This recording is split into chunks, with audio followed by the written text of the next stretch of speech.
Hello, good morning, good afternoon, good evening, everyone. Hello. Hello. Hello, good afternoon, good morning. Welcome to everybody. Hello. Hello. Thank you for being with us. I guess here.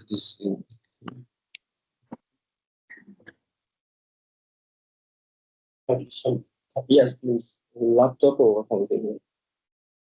But or just okay. Yes. Hello, Vicky. Welcome. Hi, thank you.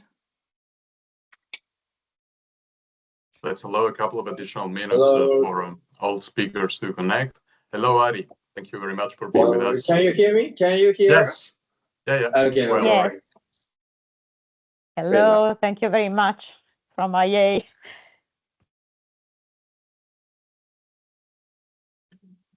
Good afternoon, Giuliano. Welcome. Hello to everyone.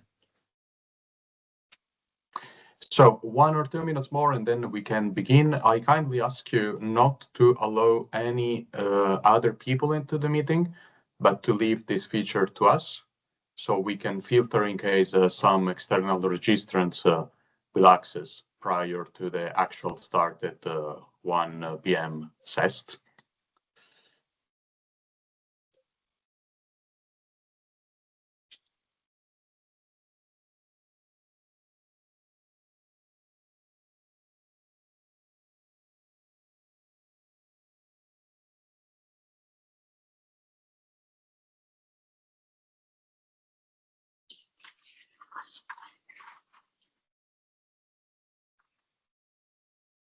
Okay, I'm uploading the slides.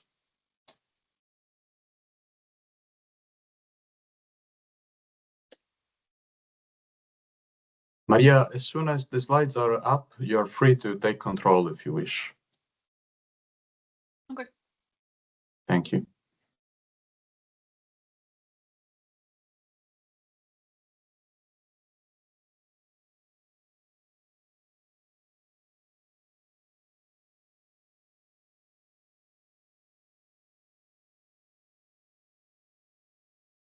Okay, here we are. So thank you very much once again on behalf of the ISGAN and HTS TCPs for your participation to this workshop today. It's a great pleasure to have you with us as speakers. I will be your moderator today. My name is Eduardo Genoa. I'm Senior Innovation Consultant at Zabala Innovation and Secretariat Leader at ISGAN. We are having this short rehearsal briefing before the actual start of the meeting. What I said before about not granting access to external registrants is because I've noticed that we are already into the actual room of the meeting. We were supposed to be going through an initial what's so-called the green room, which is the room just for the presenters and the organizers, but we have been already moved into the actual room. So not an issue at all. Just do not allow anybody else for the moment. So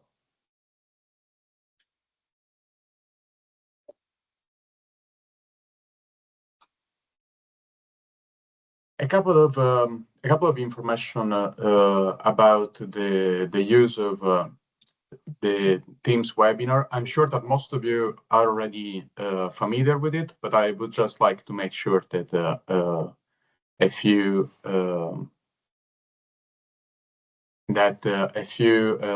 information are available for you all. So we will use the chat only. Here we have Brandon. Hello, Brandon. Good afternoon and welcome to the meeting, to the workshop. Hi, afternoon. How you doing? Pleasure to have you with us. So I was just starting with a few housekeeping information. I was saying first of all, differently from a Teams meeting, the chat will be used just for sharing practical information and updates. We will use instead the Q&A feature to allow participants to ask questions. The Q&A feature is a little bit more discreet because when you write something, there is no pop-up. And this is good because so we don't get a distraction. We will just, each of us will see just a small red dot next to it, and that will signal that there is a new input in the Q&A feature. It will also be possible for the presenters to respond to questions in the Q&A, and you're welcome to do so. And this is because the meeting today is quite dense. We have 3 hours, but several presentations, and so there will be limited time to reply to Q&A questions from the audience. So you're welcome to do so in the Q&A feature if you wish. The slides will be presented by us. It will be my colleague from Zabala, Maria Mendez, who kindly will pass through the slides for everybody. So I will just ask you to please call your next slide when you wish it to be changed. If a speaker, however, prefers to share the slide themselves, you're free to do so. This is another slight difference of Teams webinars as compared to the normal Teams meetings. And we suggest you to still click on the share button, and then at the very bottom of the pop-up menu, you will see the button Browse My Computer. By clicking Browse My Computer, you will be able to upload the presentation as I did for the master slide we have. And this will allow all the attendees to go through the slides themselves. So they will be able to check other slides in an asynchronous way with what is being presented. It will also activate additional features such as the real-time translation of slides in other languages and another few things. A very important point for everybody is that you can probably see that there is a yellow button on the right upper corner with written End Event. That is a button. It might also be that you don't see it. We tried to block this feature, but I think it should be shown to you. If you click on End Event, then the event will end for everybody. So the webinar will be concluded. And this is an outcome that we don't want because this is going to disrupt the continuity of the webinar. It is definitely what we don't want to happen. So please avoid clicking on that button. In any case, if you do so, you will see a pop-up window that asks for a confirmation. So just make sure not to confirm. Should be this the case, we have prepared another standard team meeting. So in that case, we will promptly share that invite with all the registrants and all the speakers, and we will be able to move to the other Teams meeting. But of course, we prefer this not to happen. What else? Basic information which we have summarized here in this slide for the external participants, but for you as well. Keep your microphone muted when not speaking, please. Also,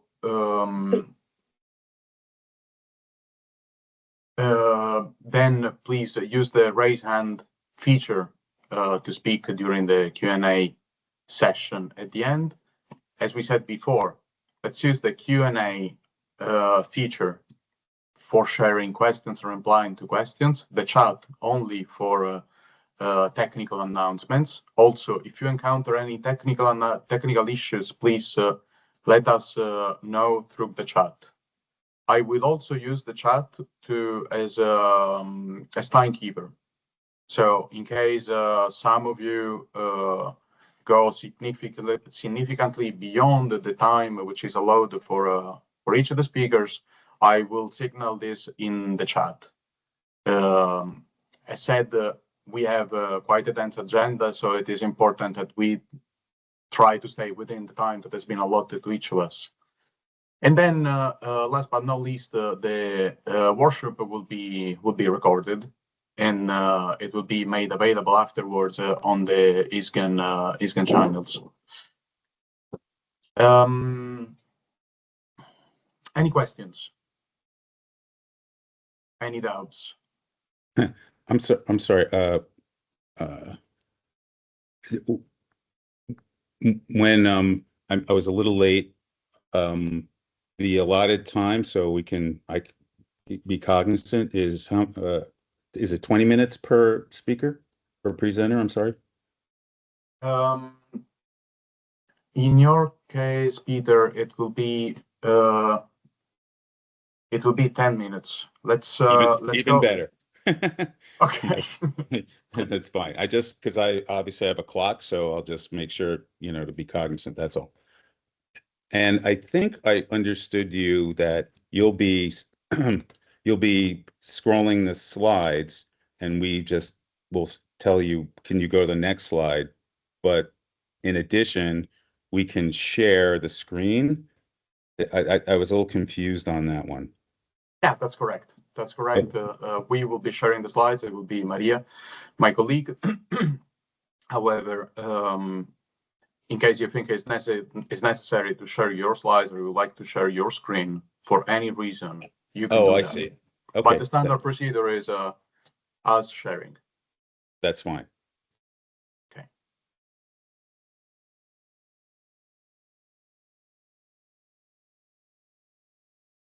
Good afternoon, Luciano. Welcome to the meeting, to the workshop. If I can say something, sorry, hello. The Please. way it is right now, only you can pass the slides. If I click the take control button, it'll be too messy. So either I share instead, or you pass them. I don't know. What do you prefer? I can stop sharing, and you can take the lead if you want. Okay. Cool. Okay, I will do that. Let's take care of this, and then we will check the agenda once again all together.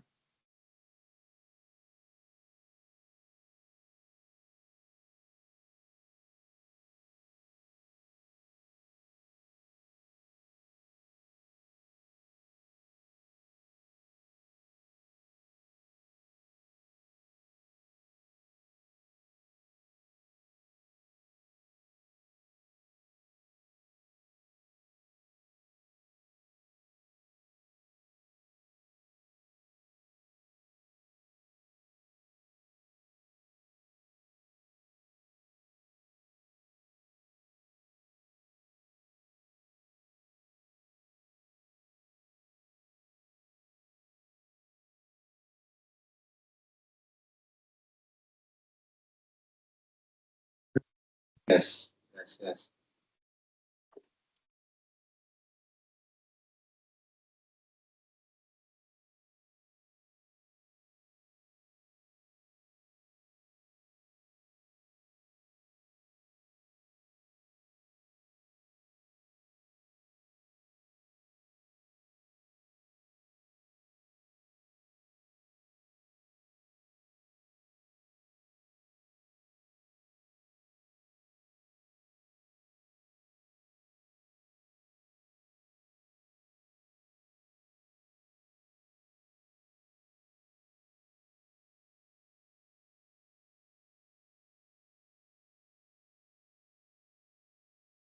May I put a question? May I put a question? Can you hear me? May I put a question? May I put a question? Can you hear me? Yes. Okay. The speakers will be introduced, or we have to introduce ourselves? The speakers will be introduced. Will be introduced by me.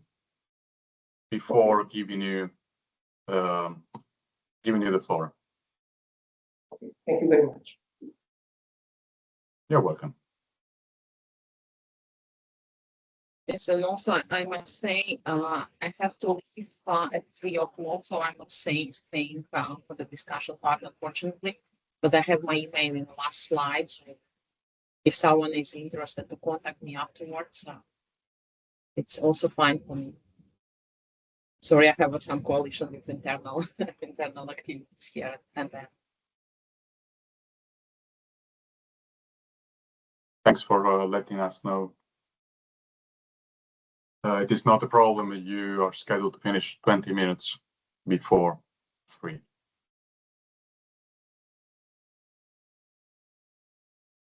So good afternoon, everyone. And thank you for being all present for our workshop. That's extremely nice. Thank you to Eduardo. We had a call this morning just to agree on something related to the moderation. I think we have to keep our workshop quite flexible. I saw that there are many presentations on 10 minutes each. I hope we will be on time because we also plan for a nice panel discussion with all the previous speakers in order to maybe elaborate on some questions we can put forward, also maybe to reply to any question we receive in the chat box. All the best to all of us for a successful workshop. Thank you for joining.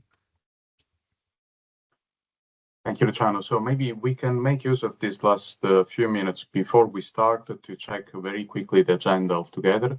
Maria, would you mind going forward of a couple of slides? One more and one more. This is the one. Thanks. So as you can see, the webinar will consist of 2 separate sessions. One will be the introductory session with keynote speeches, and then it will be followed by couples of great challenges and solutions for a total of 3 of them. We will have a short break from 20 past 2 to 2:30 CEST. In case we are on time. Exactly. Thank you. Otherwise, we take the freedom to shorten it or to even cancel it. But let's hope it's not the case. Let's work together for this not to happen. And then we will have a panel discussion of 35 minutes, which will be moderated by Luciano and Brandon, and then the conclusions and next steps. So as you can see, this is the time which each of you has been allotted for their presentation is 10 minutes each. Gloria will soon share the agenda in the chat once we open the meeting. So we share it just the one time with everybody, with both you, but also with the external attendees. As said, I will introduce each of the speakers before we begin. And once again, I kindly invite you to make use of the Q&A feature to reply to any questions that may arise. You are very close to 1 CEST, so I will soon admit all the attendees. Maria, can we go back to the first slide, please? Eduardo, can you hear my audio? Yes, I can. Hello, Antonio. Hello to everybody. Good afternoon. Well and sound.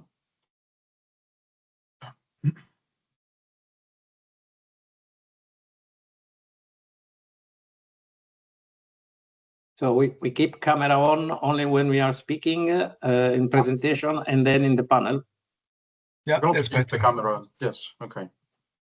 Microphone off. That's the important point when not speaking. Okay, let's begin and open the room to everybody.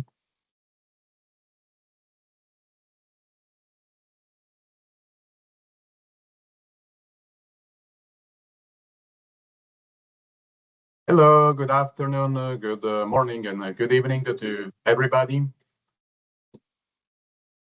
Thank you very much for being with us for this workshop today.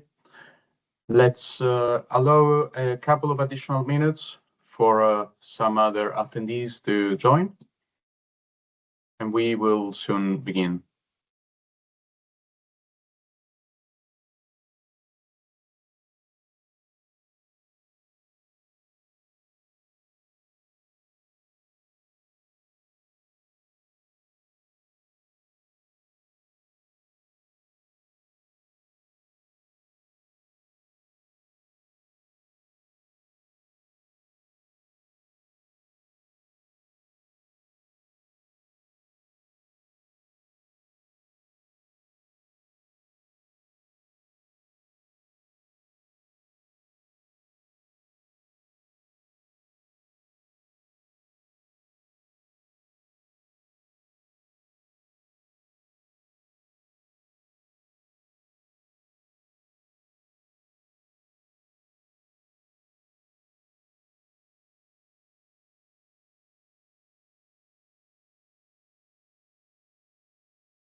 Okay, it's already 1:02 CEST.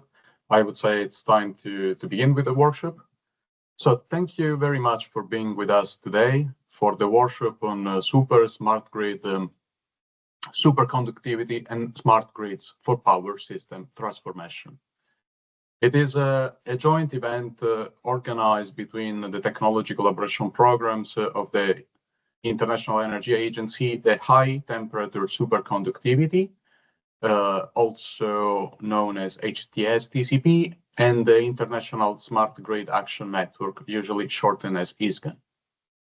I am Edoardo Genova, Senior Innovation Consultant at Zabala Innovation and Secretariat Leader of ISGAN, and I have the pleasure of moderating the workshop today. So before we start, I would like to take a couple of moments to go through some technical instructions that we can see at the next slides. Thank you. So very basic housekeeping rules. Please keep your microphone muted when not speaking. If you would like to speak during the Q&A session, please use the raise hand feature. If you have any questions, we ask you to please use the Q&A feature. This is the main channel that will be used for interactions with speakers.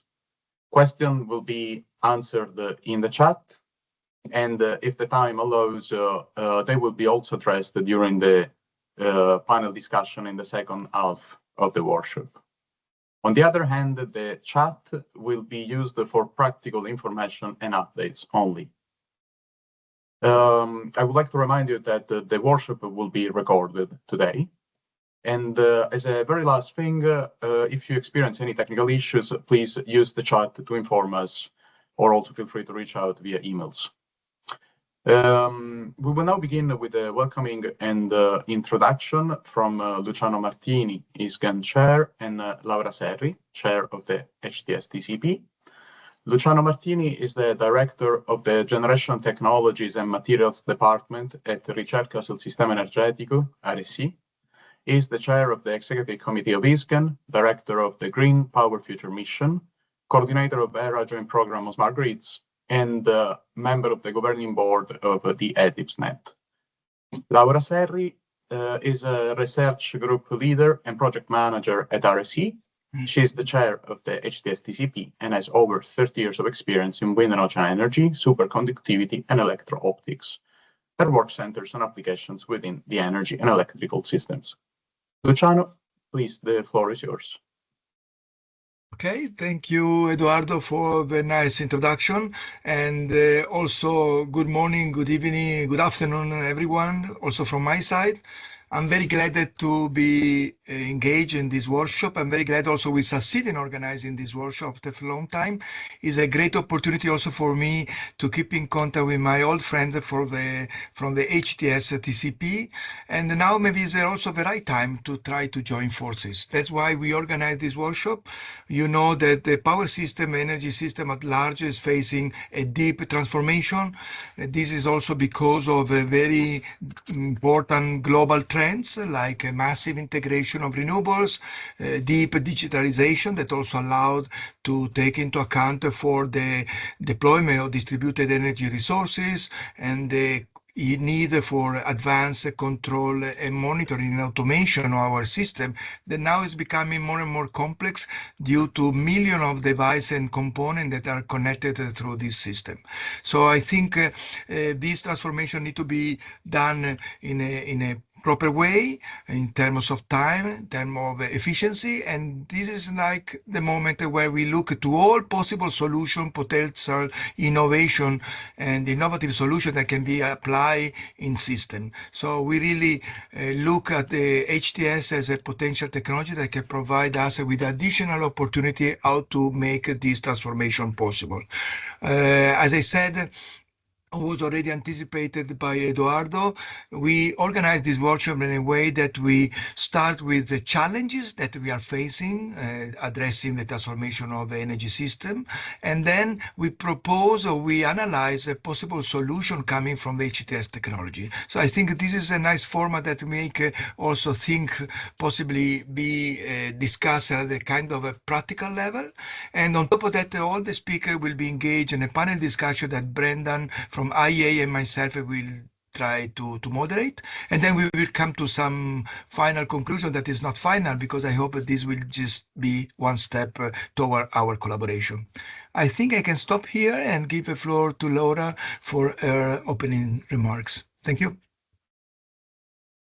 Thank you, Luciano. Thank you, Eduardo, and a warm welcome from HTS TCP and from myself. Just a few words about our technology. Superconductivity is the property of some material to not showing electrical resistance under a critical temperature. High temperature means actually the 77 Kelvin, the liquid nitrogen temperature. So it's not so high, but it's higher than the first materials that was at 4 Kelvin. This is naturally suited for application in the electric grid for the energy transportation because it's more efficient than the traditional systems. And this TCP deals with the components for electric grid, such as cable and for limiter transformers and storage systems. The three benefits of the technology, we already mentioned the energy efficiency, and we have a significant reduction of critical materials and significant reduction of room respect to the traditional technologies for the grid. We also face some challenges. The main one are the cost and complexity of the system, the demonstration of long-term reliability, and the high volume manufacturing. However, this technology is facing in a few years the commercialization, and it's more and more important to see the system integration, not only the material and not only the component, but the system together. And so this is why we are very happy to participate to this workshop to share information, exchange ideas to better advance with our technology, but with the whole electric system and energy system. Thank you very much. Welcome again. And I leave the floor to the speakers, to Eduardo introducing the speakers. Thank you. Thank you very much, Laura, and thank you very much, Luciano, again. Welcome, everybody, again to the joint workshop. We can go to the next slide where we'll see the agenda. I will walk you briefly through it. So we will continue with the introductory remarks from Peter Coleman from the IEA, and then we will have another session from Ari Ugayama from the IEA Secretariat on IEA recent initiatives and relevant reports. Then Vicky Lassenagdal, ISGAN Vice Chair, and Hiroyuki Osaki, HTS TCP Vice Chair, will provide a presentation of each of the two TCPs. And then we will have a brief introduction to applied superconductivity from Takahiro Yoshizawa from NEDO. We will then follow with the three cables of grid challenges and possible HTS solutions, each of them coupled in blocks. There will be a short break between 2:30 and between 20 past 2 and 2:30, and then we will follow with a panel discussion moderated by Brendan Reidenbach from the IEA Secretariat and Luciano Martini, with finally conclusions and next steps at the end.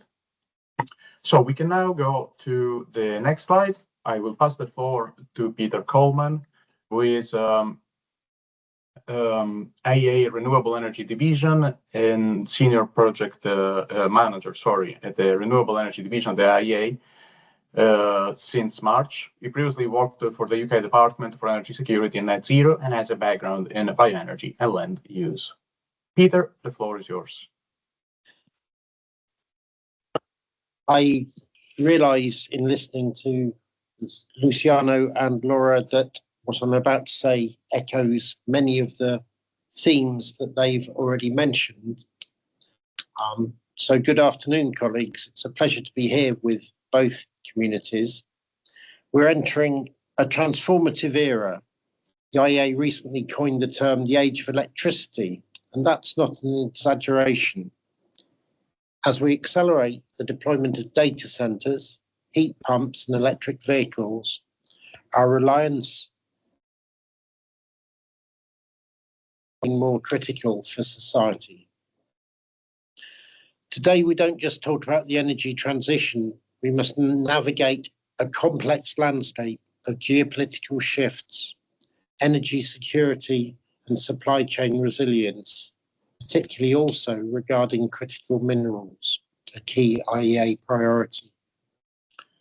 Looking at the current situation in the Middle East and to address market disruptions, IEA member countries recently agreed to a 400 million barrel oil emergency reserve. This helps secure the present. It reinforces the urgency of our mission to deliver the transition required. In this context, I'm pleased to share that last month, CERT signed the Renewable Energy Working Party's new mandate for 2026 to 2028. This provides a clear mandate for ROOP and its TCPs for the years ahead. The IEA's message is clear. Grids are the backbone of the transition, but that backbone needs strength. Global spending on grids must rise, we feel, from 400 billion today to over 600 billion by 2030 annually. By 2040, we need to build or modernise 80 million kilometres of power lines. That's equivalent to going around the world 2,000 times. It is a remarkable amount of activity. So this isn't just about doing more of the same, it's about smart infrastructure. We must prioritise digitalisation and system flexibility to handle the complexity of tomorrow's energy mix. Thank you. Over 1,500 gigawatts of projects are currently stuck in limbo. That's several times the world's total renewable capacity currently. We need to implement flexible connection agreements. We cannot afford to wait years for hardware upgrades. We need non-firm access models to get renewables online now. We must think beyond national borders. Strengthening cross-border interconnections allows us to move surplus renewable energy to where it's needed most, significantly slashing system costs. It's time to move away from outdated cost-plus models. We need regulations that incentivize efficiency and reward innovation, accelerating the adoption of the very technologies you are developing. This is where the work of ISGAN and HTS TCPs becomes vital. We need to squeeze every ounce of efficiency out of our existing assets through dynamic line rating, using real-time weather data to optimize line capacity, advanced power flow control, actively rerouting power from congested lines to underutilized routes where possible, and other similar technologies that enable us to progress. We're moving towards digital twins using AI and machine learning for predictive maintenance and high-fidelity simulations before a single physical switch is flipped. We're standardizing globally vehicle-to-grid technology. We must view EVs not just as loads, but as mobile battery units that provide essential flexibility and stability to the grid. The role of TCPs is to help with some of these uncertainties and progress international collaboration. The uncertainties of the global energy market and the crisis in the Middle East demand innovation. The innovative activities, economic deployments, and deep collaboration within our technology collaboration programs have never been more important.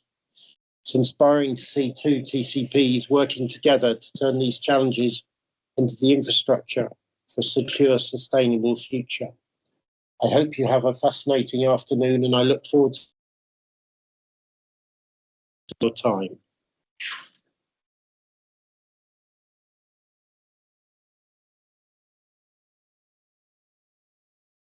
Thank you very much, Peter, for your introduction.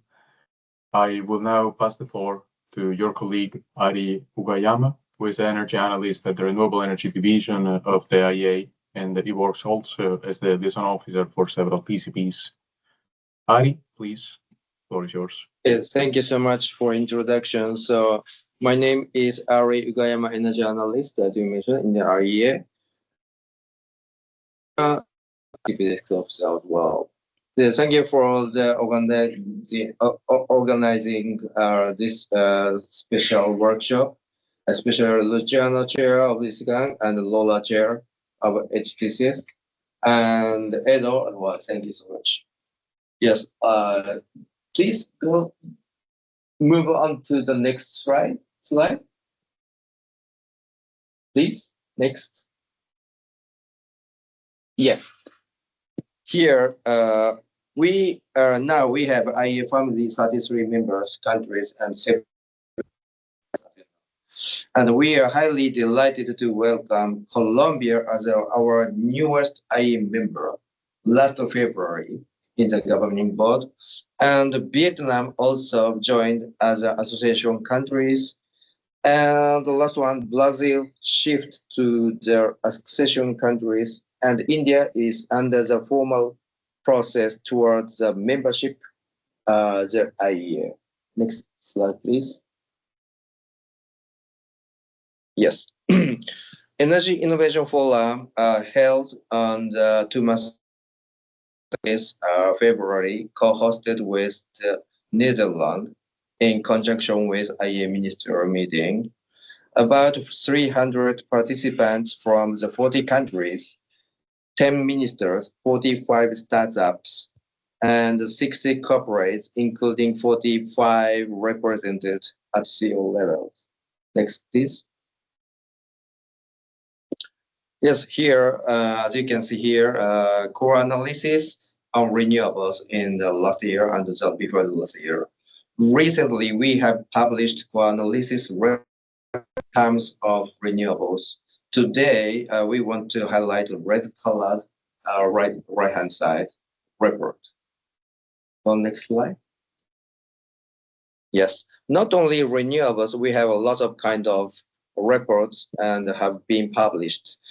I would also like to focus on ELEC-listed 2026 published January. Next slide, please. Yes, this analysis updates our renewable capacity ambition in NDCs and national policies for almost 200 countries. IEA's COP28 Tripling Renewable Capacity Pledge report, which was published in June 2024, about 2 years ago. Next slide, please. Yes. We have been initiating and driving progress through our Renewable Energy Progress Tracker since 2024. This exercise includes electricity and heat and transport biofuel as well. Go next slide. Yes. Here, so I would like to mention a little bit about the Renewable 2025. This chart from the IEA renewable capacity addition are accelerating significantly, projected to reach 4,600 gigawatt between 2025 and 2030. This represented a twofold increase from the previous period, primarily driven by the rapid expansion of the solar PV. The report notes it faces challenges such as supply chain issues, rising costs, and slow permitting processes. Devi fare sigletta? No, io ho fatto i miei 5 minuti. Please. Yes. So this slide shows as a grid queues studied.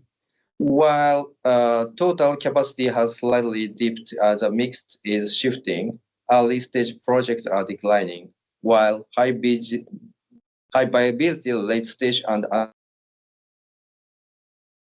the power is a primary driver, reaching 1,600 gigawatt by 2025 and followed by wind. Great reforms such as transitioning from first come first served to first ready first served approaches are successfully streaming the connection process. Next, please. Yep. IEA released Electricity 2026. It's a flagship annual publication. As the age of electricity moves apace on a solid upward trajectory in our 5 years forecast period from 25 to 2030. Emerging economies continue to be the main pillar of demand growth, accounting for nearly 80% of additional electricity consumption through the 2030. The next 5 years, right-hand side, and the next 5 years will add on average 50% or more electricity demand per year than the annual average addition over the past.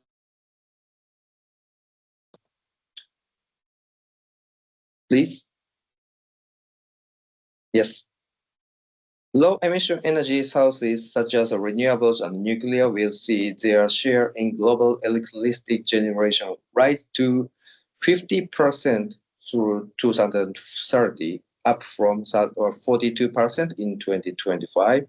Strong growth in the renewables and steady rise in both nuclear and gas output in many regions will displace global coal-fired generation in our forecast. So next slide. Yes, this is IEA governance. We are now in charge of the CERN Committee on Energy Research and Technologies. Under the discussion technologies, as Peter mentioned. Next page. Please. Yes. This is third working party structures. We have 5 working parties under the third. Working parties mandate renewables, environment, build, and transport industry discussed and finally approved at the third meeting last March. And while fossil energy and carbon management continue to discuss due to the Middle East, the situation happening. It's my slide deleted. All right.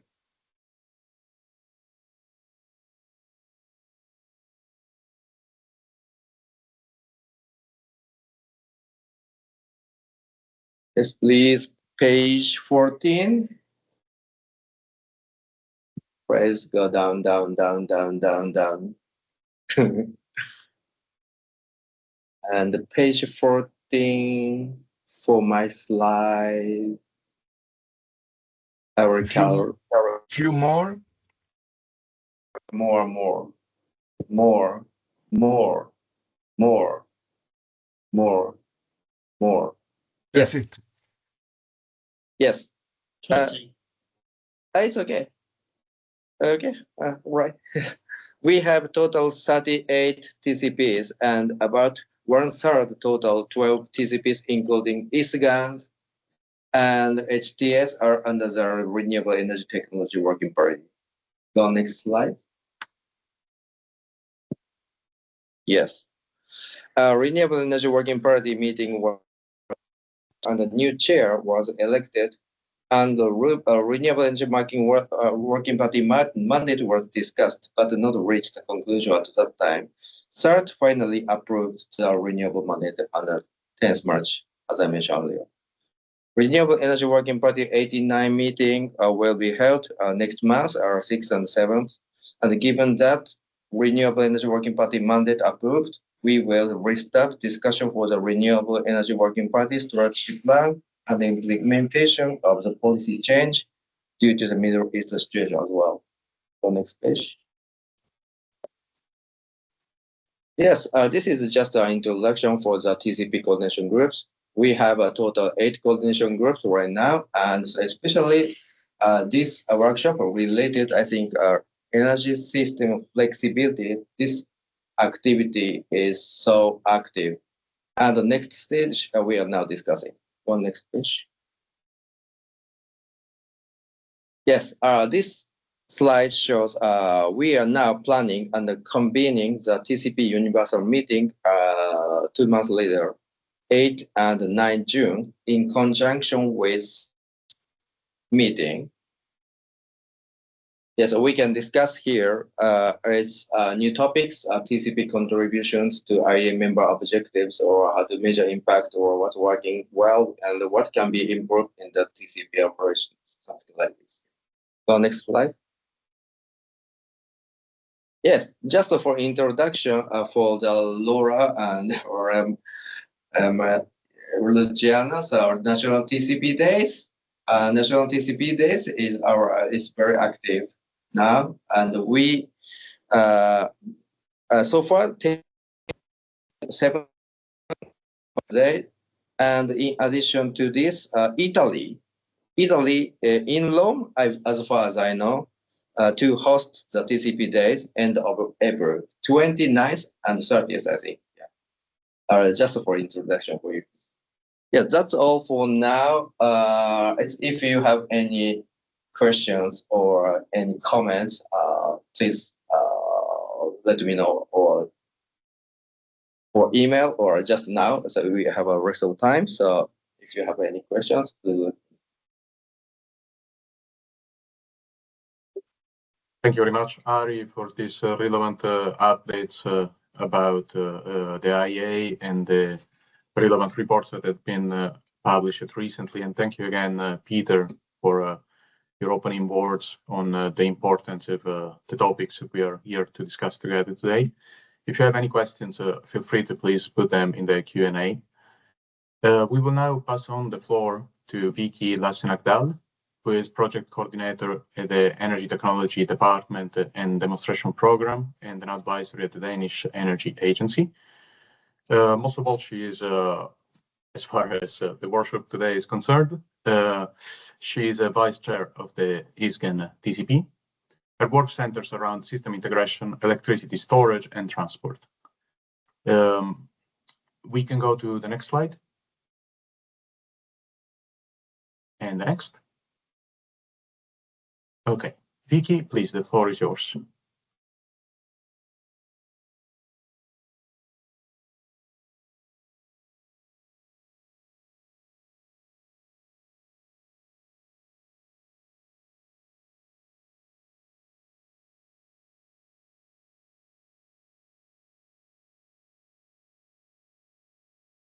We cannot hear you yet. We can see you. Sorry, that was my mistake. No, it's fine. Yes, Please. just forgot to connect the mic, of course. Thank you very much for that presentation, Eduardo. So please just go to the next slide. I will continue. So ISGAN is the International Smart Grid Action Network. It's both an International Energy Agency, IEA TCP, but it's also an initiative under the Clean Energy Ministerial, so short the CEM, and it was established in 2011. So ISGAN is basically a strategic platform as we see it to support high-level government action, and our goal is to accelerate the development and deployment of smarter, cleaner electricity grids around the world. And to do that, the best way we think it is to facilitate dynamic knowledge sharing. We build a global understanding of what smart grids are and can do, and we help address key knowledge gaps. Yeah, please, next slide. So, of course, to do that in the best way, we need a global reach, and ISGAN currently has 25 countries as contracting parties, and their nominated representatives form the executive committee and is headed by the presidium.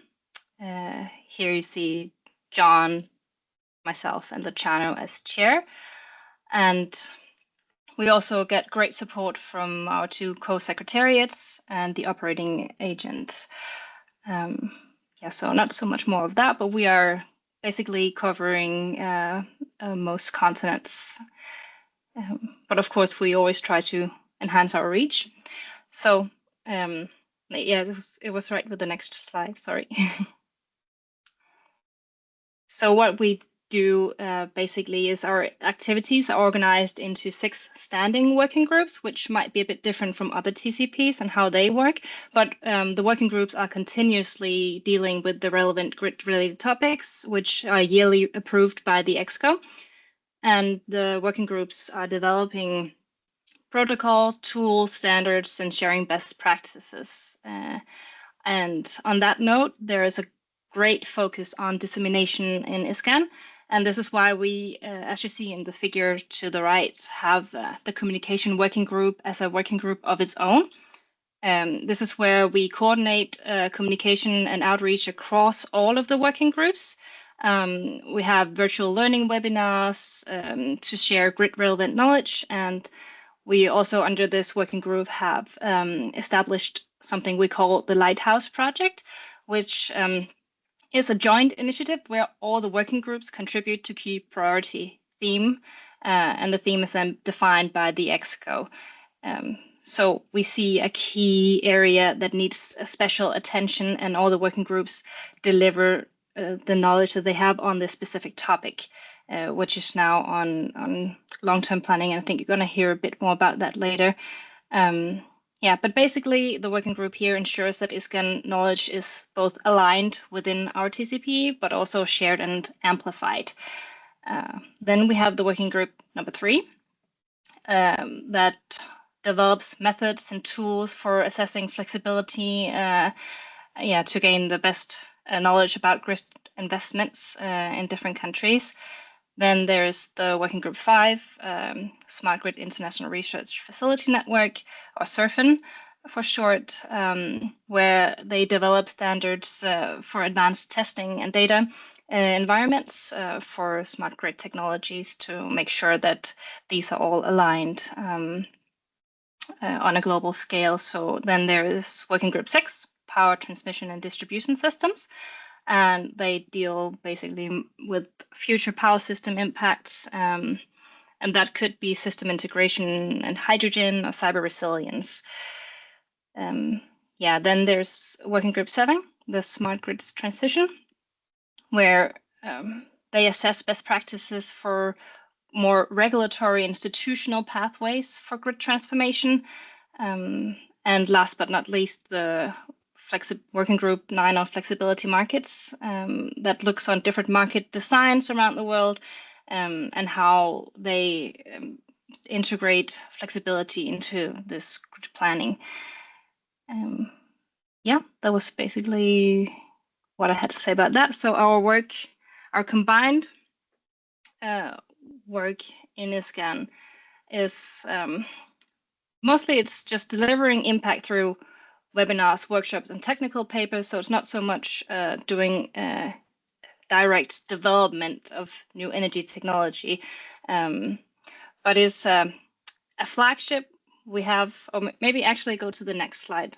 That makes more sense now. Thank you. So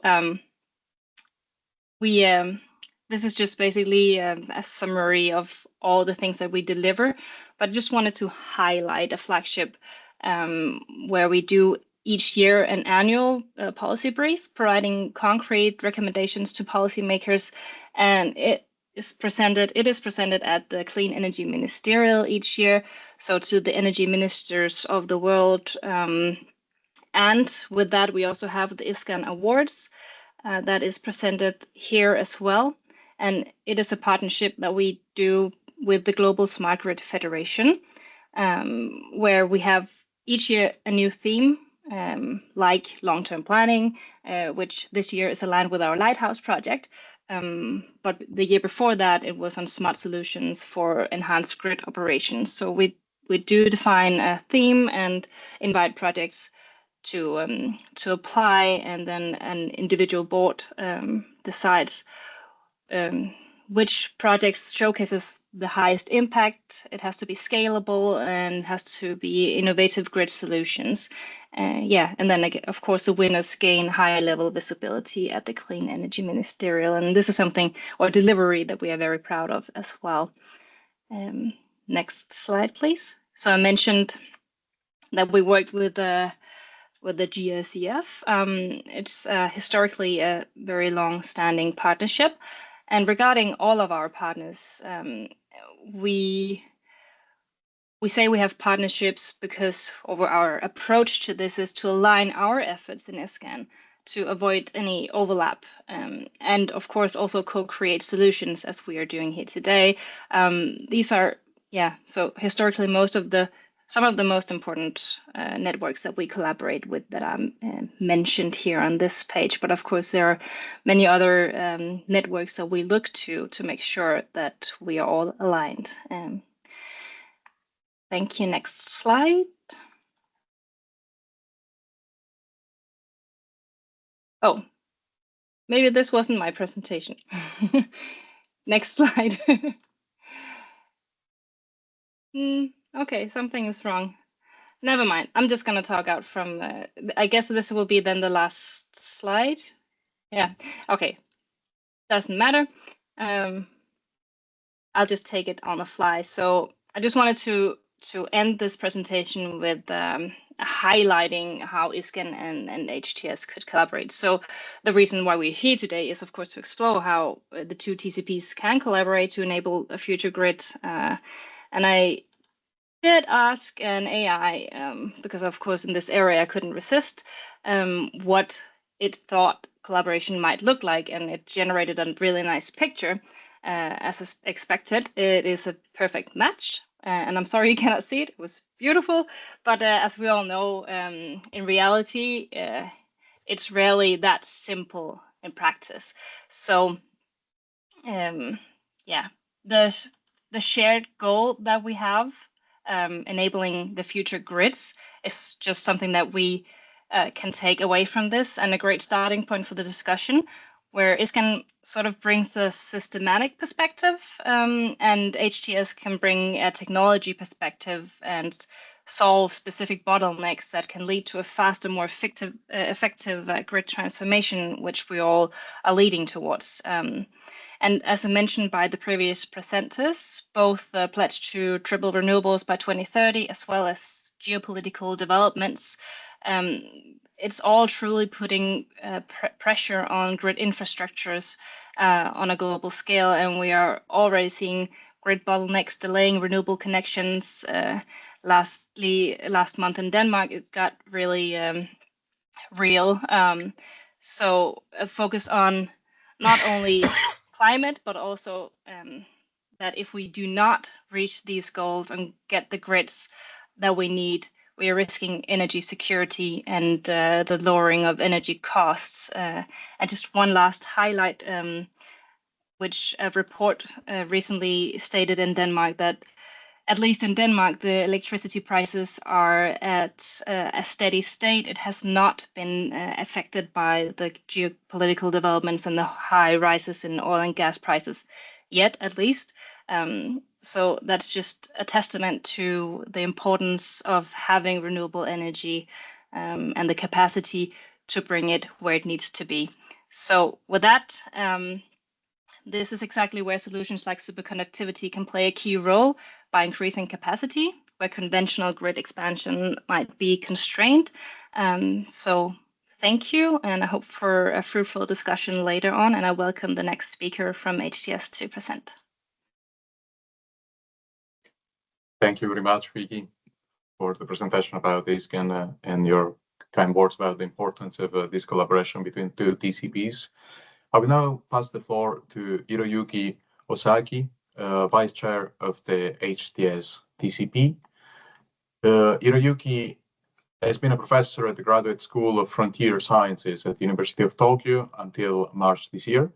Since April, he has been a Distinguished Research Fellow at the National Institute for Material Science in Japan.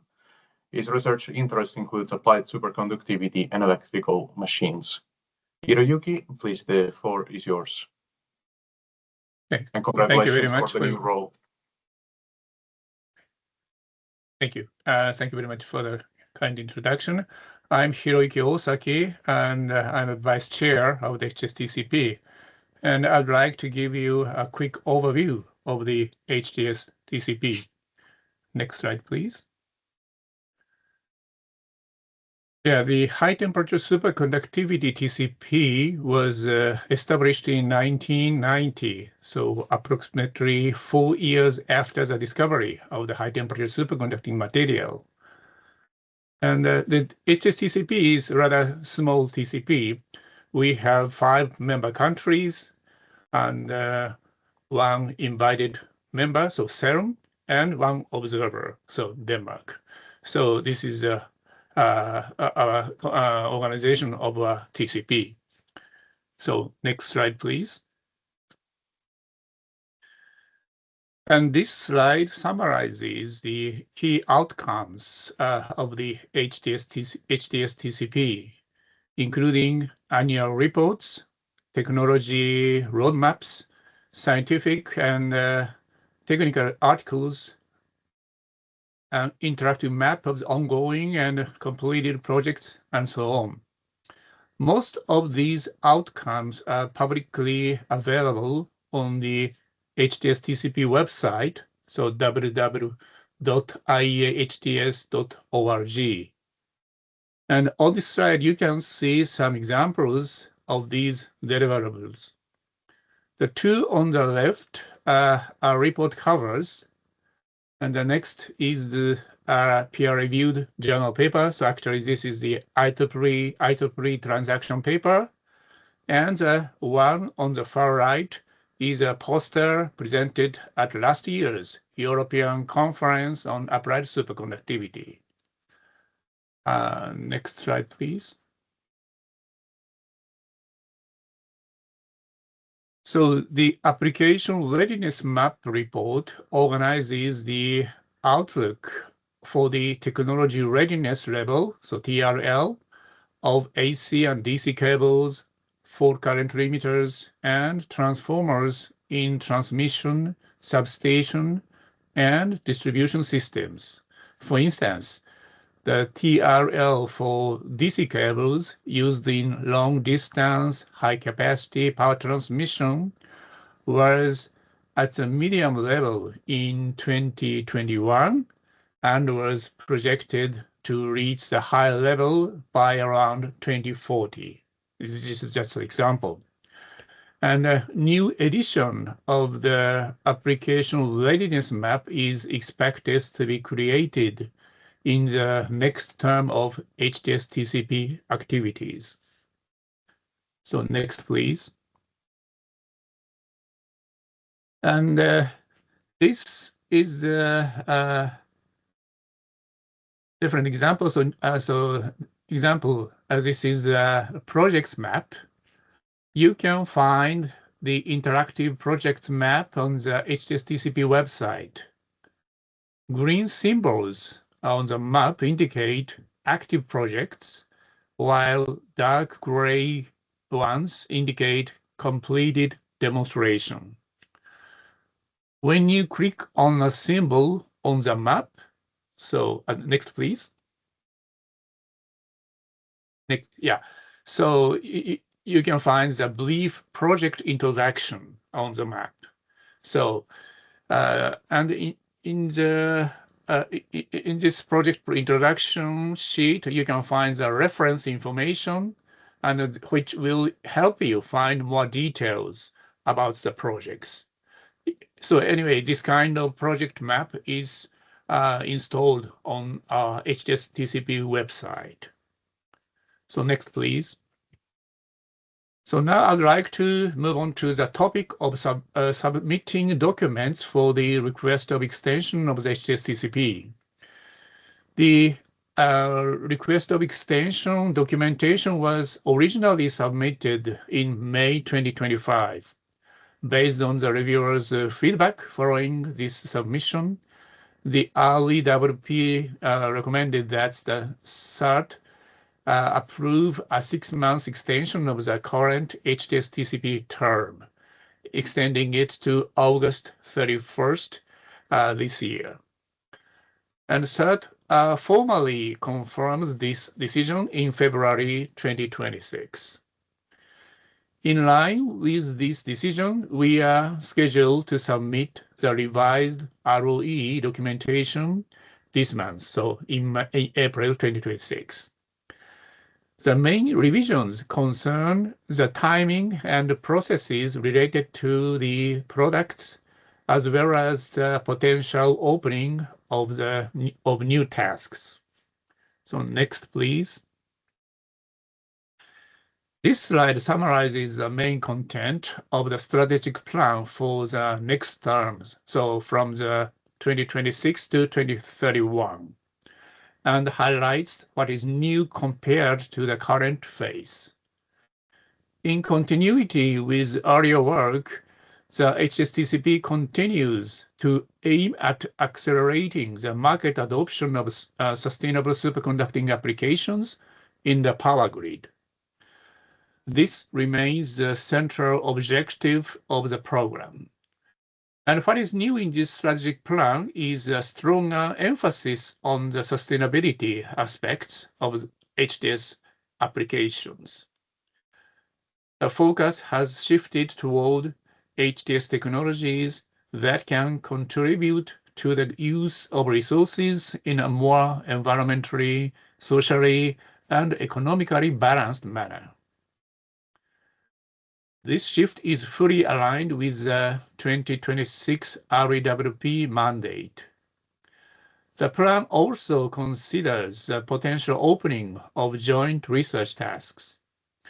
These tasks are expected to strengthen collaboration among members and support more coordinated research activities.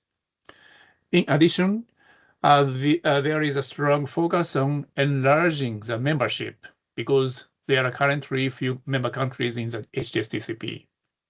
And finally, the strategic plan includes the development of a comprehensive communication plan to enhance visibility, engagement, and dissemination of results.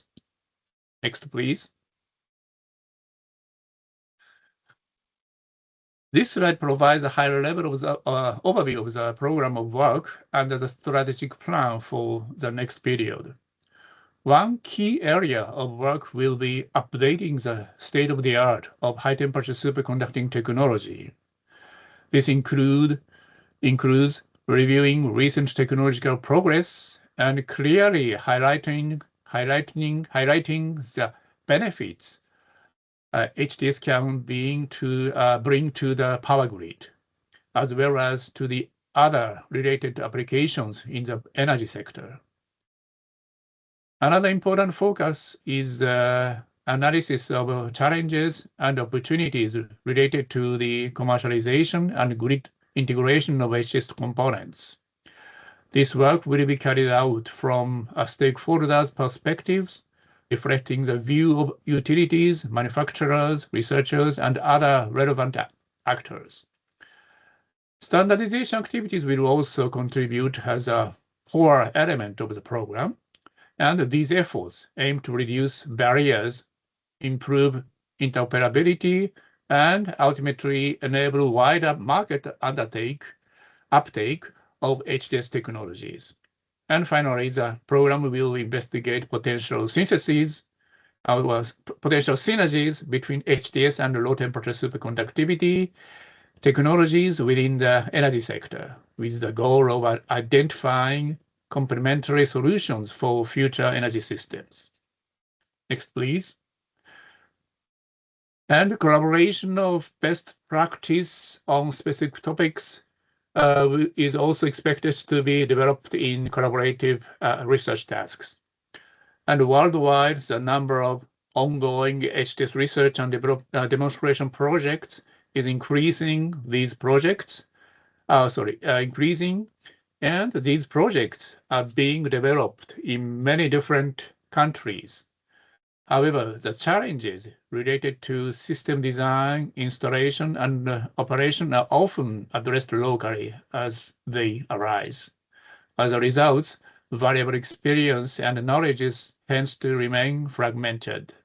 To respond to these situations, the TCP aims to initiate its first collaborative research tasks focused on developing and publishing a shared collection of best practice. Therefore, these will address specific high priority topics such as cryogenic aspects, economic models for superconducting cables, and HTS applications in data centers. By consolidating lessons learned from different projects, this activity will help improve efficiency, reduce risks, and supports the wider deployment of HTS technologies. Next, please. So this is the end of my presentation. Thank you very much for your kind attention. Thank you very much, Dr. Osaki-san, for your presentation. It's a pleasure to hear about all the activities and the next program, the preparation of the next program work for the HTS TCP. We can move on to the next slide and pass now the floor to Takahiro Yoshizawa, who works on power distribution system at the New Energy and Industrial Technology Development Organization, also known as NEDO, with Japan National R&D Funding Agency. Yoshizawa-san supports research and demonstration projects in energy, environmental, and advanced industrial technologies. Yes, thank you. I'd like to share my screen. Please. Yes. Okay. So today, I'd like to explain about the application of superconducting technology in the railway sector in Japan. This research was led by the Railway Technical Research Institute, or RTRI, and Professor Osaki was also involved in this project. First, I will briefly introduce HTS technology. HTS materials have almost zero electrical resistance when cooled, which provides several advantages. In today's presentation, I will focus on two key benefits: reduced power transmission losses and high current, large power capacity. By developing superconducting cables for railway systems, we aim to achieve more efficient power supply. Now, let me move on to RTRI's specific initiatives. First, I would like to outline the challenges facing the railway sector in Japan. One major challenge is reducing energy consumption. Japan's annual CO2 emissions are approximately 1,037 million tons, and 80% come from the transportation sector. In DC railway system, about 30% of energy is lost in power transmission. Therefore, improving power transmission and energy storage technologies is essential for CO2 reduction and energy efficiency. Another challenge is aging infrastructure and labor shortages. While power facilities are deteriorating, the number of maintenance personnel is decreasing. Against this background, RTRI decided to develop a superconducting feeder system. Next, I will explain electrification system in Japanese railways. The map on the left shows railway line in Japan. Red lines indicate DC electrification, blue lines AC, black lines non-electrified, and green lines Shinkansen routes. Both JR companies and private railways operate these systems. DC electrification accounts for a large portion of electrified lines, especially in the Tokyo metropolitan area. Based on this situation, RTRI focused on DC railway systems. Next, I will explain the benefits of superconducting power cables. This slide shows the system configuration. A superconducting cable is installed along the railway line and connected to the conventional feeding line. Because the cable has zero electric resistance, most of the current flows through it. This maintains substation voltage and allows the connection point to function as a virtual substation. As a result, voltage drops are suppressed, transmission losses are reduced, and train operation becomes more stable. In addition, regenerative power generated during braking can be transferred efficiently to nearby trains, improving overall energy efficiency. As a first step toward commercial application, RTRI conducted verification tests at the research facility in 2014. A total of 330 meters of superconducting cable was installed, achieving the world's first train operation powered by superconducting transmission. During installation, tests were conducted under conditions similar to actual railway sites, and RTRI confirmed that the cable was not damaged. Next, I will describe train running tests conducted during nighttime off hours in 2015. These tests focused on rapid current fluctuation caused by acceleration and deceleration. The results showed that even under rapid current change, no heating or abnormalities occurred, confirming that no power loss was generated in the superconducting cable. To use a superconducting feeder system in commercial operation, it must comply with Railway Technical Standard and be approved by the Ministry of Land, Infrastructure, Transport, and Tourism, or MLIT. However, because this was a new technology, no specific standards existed at the time. RTRI therefore developed new specifications and conducted repeated tests, including current flow and voltage withstand tests. As a result of these efforts, approval for commercial operation was obtained in 2023. Following this approval, RTRI began applying the system during commercial operating hours in March 2024. The system consists of superconducting cables that meet technical standards, along with a cooling system that circulates cryogenic coolant using refrigerators and pumps. It enables loss-free transformation of more than 3,000 amperes, which is required for commercial railway operation. Although load currents vary due to multiple trains operating simultaneously, stable current supply has been confirmed. The system is still in continuous operation and has supplied power to more than 50,000 commercial trains to date. In addition, the effectiveness of the superconducting feeder system was evaluated on the high-load commuter line in Tokyo metropolitan area. In tests conducted after the last service, power was supplied to train parked at the depot, assuming loads such as air conditioning and lighting. With conventional feeding lines, a voltage drop of 9.41 volts was observed, while with the superconducting feeder system, it was reduced to only 0.002 volts. These results confirm that system's effectiveness in urban railway environments. Furthermore, in 2025, the system supplied power to all commercial trains from the first to last service for about 2 months and operated stably despite frequent changes in current.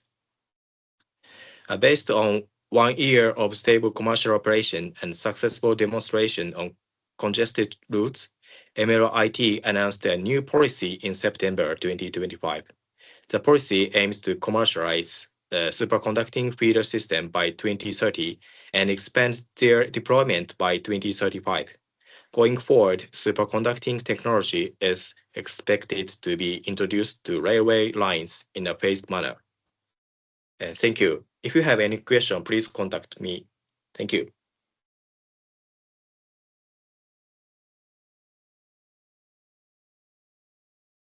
Thank you very much, Yoshida, for the presentation. We can put back on, please, the previous master slide. Yes. Thank you again for the detailed explanation and the case studies. So we can move on with the next section of our workshop today, which are the couples of great challenges and solutions.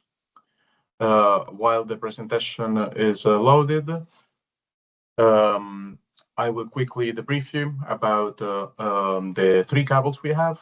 So the first one will be the challenge will be long-term planning and grid expansion in densely populated areas, presented by Gianluigi Migliavacca from Ricerca sul Sistema Energetico, RSI, coupled with the solution HTS cables in urban environment from Giuliano Angeli, RSI. We will have then a short break, and then we will continue with the challenge 2, enhancing electricity system security and resilience. It's just the next slide, please. Thank you very much. So, challenge 2, enhancing electricity system and security and resilience from Irina Olenikova from NTNU, with a solution HTS cables for onshore and offshore renewable integration. And then the last couple will consist of integrating large loads, maximizing grid utilization and hosting capacity from Antonio Riceto and SOE on the one side, and HTS technology for sustainable data centers from Peter Feldman from QTD Systems. Let's now give the floor to Gianluigi Migliavacca, who is a project manager at RSE. His areas of interest are electric networks planning, competitive electricity markets, and multi-energy systems, including R2, abate, industry, and hydrogen. Gianluigi has coordinated several European R&I projects and is involved in the ISGAN Working Group 6 on power transmission and distribution systems in the areas of expansion planning and market analysis. Gianluigi, please, the floor is yours. Thank you very much, Mr. Chairman. So please, the next slide, please. So I will introduce some important drivers and problems, challenges that have to do with expansion of the electricity grid in densely populated areas, typically in urban context. And of course, this is something that entails a lot of different drivers that are technical, economical, environmental, social challenges, and that is something that makes this special challenge much more delicate than the same expansion planning task if carried out in sparsely populated context or other areas that are less delicate. I will highlight 8 distinguishing features that I will introduce slide by slide. Please, next slide. Next slide, please. Okay. First issue regards, of course, spatial and urban constraints. Something that is very obvious is that there is a scarcity of space in urban contexts. So also acquiring easements, so permissions to make any kind of works and to find corridors is more complicated, more time consuming, and more lengthy from the point of view of the different issues to be carried out in order to obtain. Of course, it's having to do with dense networks of metro lines, utilities, and other places where there is a lot of other infrastructures, creates a lot of obstacles that have to be, of course, taken into account. And the fact that you are in an urban context makes it nearly indispensable to go for underground cables and not for overhead towers. And of course, that means that there are strict planning limits also for substations and a lot of space limitation that have to be taken into account. The next slide, please. But of course, also social acceptance is more delicate. Public concerns about electromagnetic fields, visual impact, and noise are a cause of opposition, and as a consequence, also permitting processes are lengthy and uncertain, making time go up and up. And also the number of stakeholders that have to be engaged, so municipalities, citizens, and so on, makes everything more cumbersome. So, of course, social feasibility is a priority in that context, and transparent communications are an important tool for speeding up the procedures. So, who informs gets more consensus also for those actions and those infrastructures that are mostly important and indispensable for the collectivity. Next slide.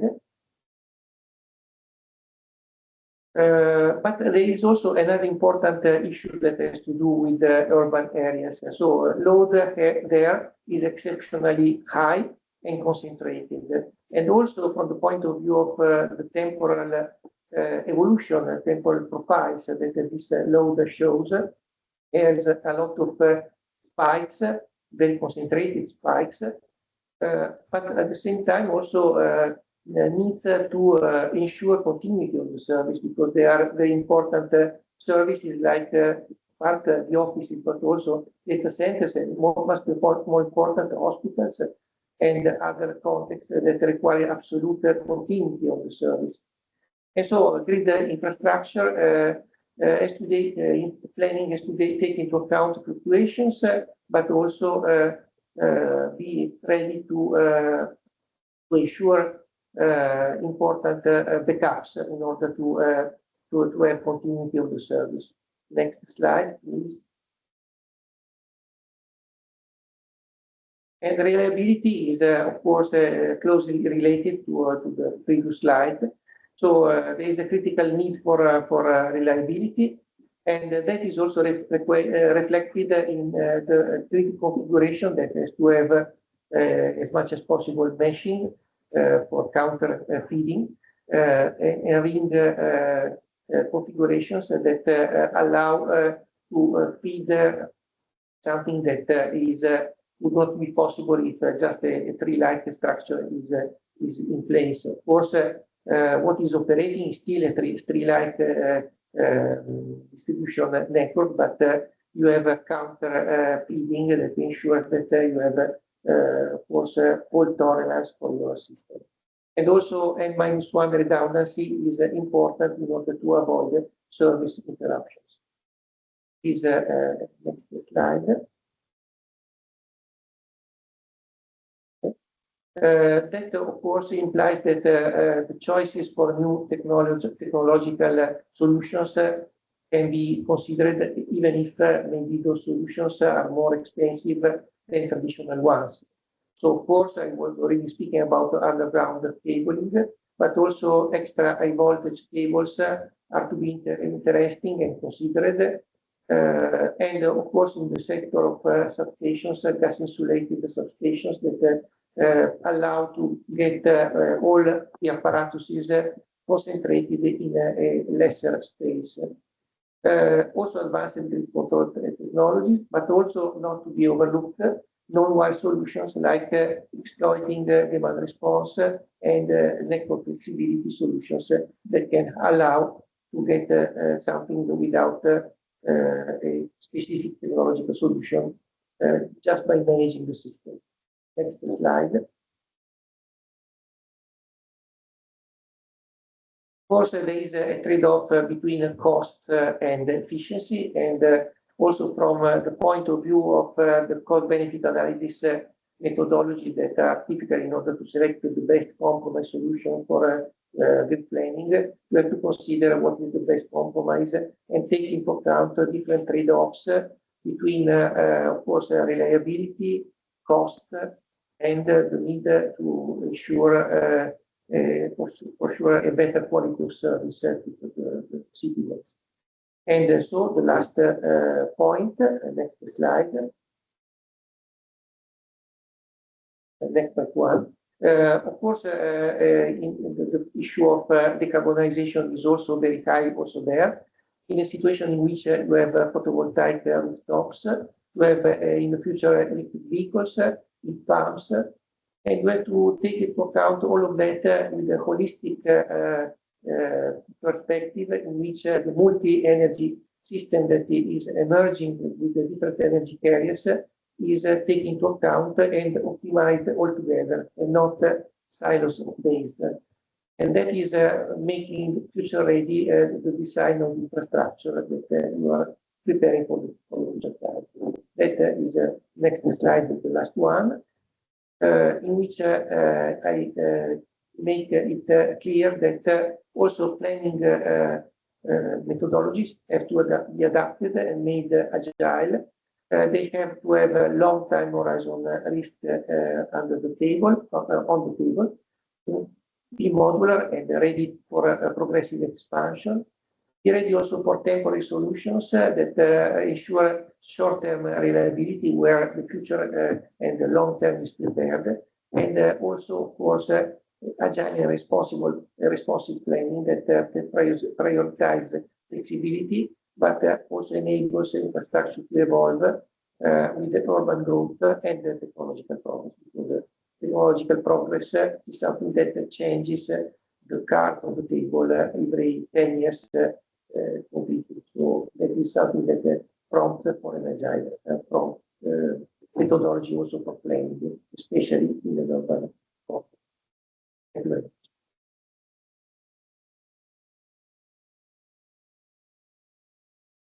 And that is a summary of some takeaways from previous slides, but that is obvious. So there are more constraints. You have to take into account social acceptance more than in other places. You have to take into account because of cost benefits compromise also topics and more expensive solutions. And you have to take into account an integrated system operation of the system. Take into account also urban policies, so growth of infrastructures and all growth of the urban context, and to go phase by phase, so step by step all together. Thank you very much. Thank you very much to you, Gianluigi, for this comprehensive presentation of the challenges related with the long-term planning and grid expansion in urban and densely populated areas. We now pass the floor to Giuliano Angeli for the HTS solution related to cables, to HTS cables in urban environment. Giuliano Angeli is a researcher at RSC. His research interests are superconductivity, variable structure systems, power converter modeling and control. He is also a member of the Italian Electrical Association. Giuliano, please, the floor is yours. Thank you, Eduardo, for the nice introduction. So next slide, please. Next, please. Thank you. So the IEA statistics confirm that energy demand is always increasing, In the picture, you can see in blue the data related to the last years, in red what is expected for the next years. So one more click, please.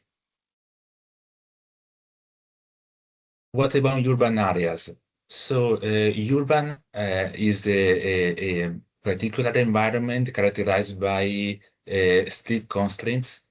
In 2020, the annual energy demand increase was around 0.5 and 1%, but the general landscape is rapidly changing because new loads are appearing inside urban grids. For example, electric vehicles, or heat pumps, or also data centers as well. So according to the last estimation, the annual energy demand increase will reach very soon around 15 and 30%. So one more click. And we have also to consider one last click, please. Okay. We have also to consider the time of new loads. For example, electric vehicles charging have a peak in early evening, typically, when people return home. Or heat pump have a peak during winter cold snaps, when the temperature falls down. Or again, data center operation intensifies the activity during the summer, when the demand for cooling power is very high. So next, please. So the power grid in cities are facing a very important transition from a centralized approach with a one-direction power flow to a decentralized layout with bidirectional power flows. So one more click. What we are asking now is how superconducting cables can help in this general landscape. So the superconducting cables can support from several points of view, but the main characteristic that I would like to underline here is the higher capacity. So a superconducting cable is able to carry an amount of current from 5 to 10 times more respect to a conventional copper cable, for example. So what we can do is, for example, transmitting more power using this characteristic at the same voltage. This is very useful in all the capacity-driven applications when I have to carry more power, but I cannot build new infrastructure. So I'm forced to use the already present conduit already designed for conventional cables. Or again, I can transmit the same power, but with a lower voltage. This is very useful when I have a strict limit in weight and volume, and I need to simplify the electric equipment. So next, please. Traditionally, distribution grid in cities were designed in AC. So the first experience for superconducting cables in urban environment were in AC2. And the technology readiness level for the medium voltage cable are actually around 8. So we are talking about the ITRL. We are also observing an increase in high voltage application. We have a TRL a little bit lower, around 6, so a medium TRL in increasing way. I have also included some DC applications that are approaching the distribution grid in cities in the last years, but the TRL is definitely lower for data center feeding, for example, also for connection of renewable energy sources inside the cities. A little exemption for a railway feeder. We will see in the next slides. Here the TRL is a little bit higher, around 6, because superconducting cables are finding very suitable applications in retrofitting of railway distribution grids. So next, please.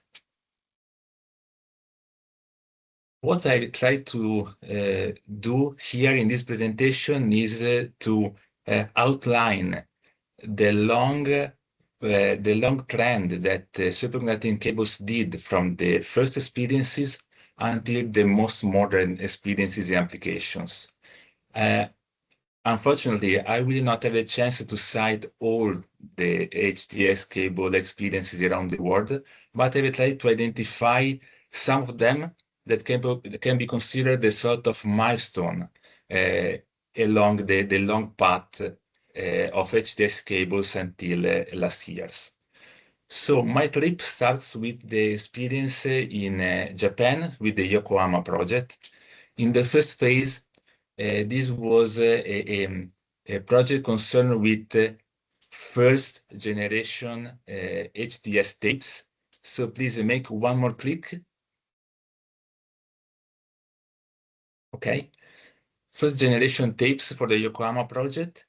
The cable was not very long, around 200 meters, but it was definitely a very important experience because for the first time, it was demonstrated that from the technological point of view, HTS cables can work for a long time, for more than 1 year. So the main goal was demonstrate the technological feasibility of HTS cables. Then the Long Island project made one more step, demonstrating that HTS cables can be feasible from the operative point of view. So not only for the technology, but also for the operativity at a utility grade scale. And the experimentation was long, around 4 years. The length of the cable was around 600 meters. And what is in common between the two projects is that the installation was made inside a substation. So a medium voltage or high voltage substation. So one more click, please. Okay. With the Shingle project and the AMPA City project, the paradigm changed. This is why, for the first time, we talk about a full-scale urban demonstrator. So the two cables were designed to connect 2 points inside the distribution grid in urban area, in the Seoul metropolitan area for the Shingle project and in the Eastern distribution grid for the AMPA City project. So typically, the cable connected the secondary bus bar of two high voltage substations. The length was increased respect to the previous experience up to 1 kilometer. And the main goal was overcome an energy bottleneck inside the distribution grid of the city. Please make one more click.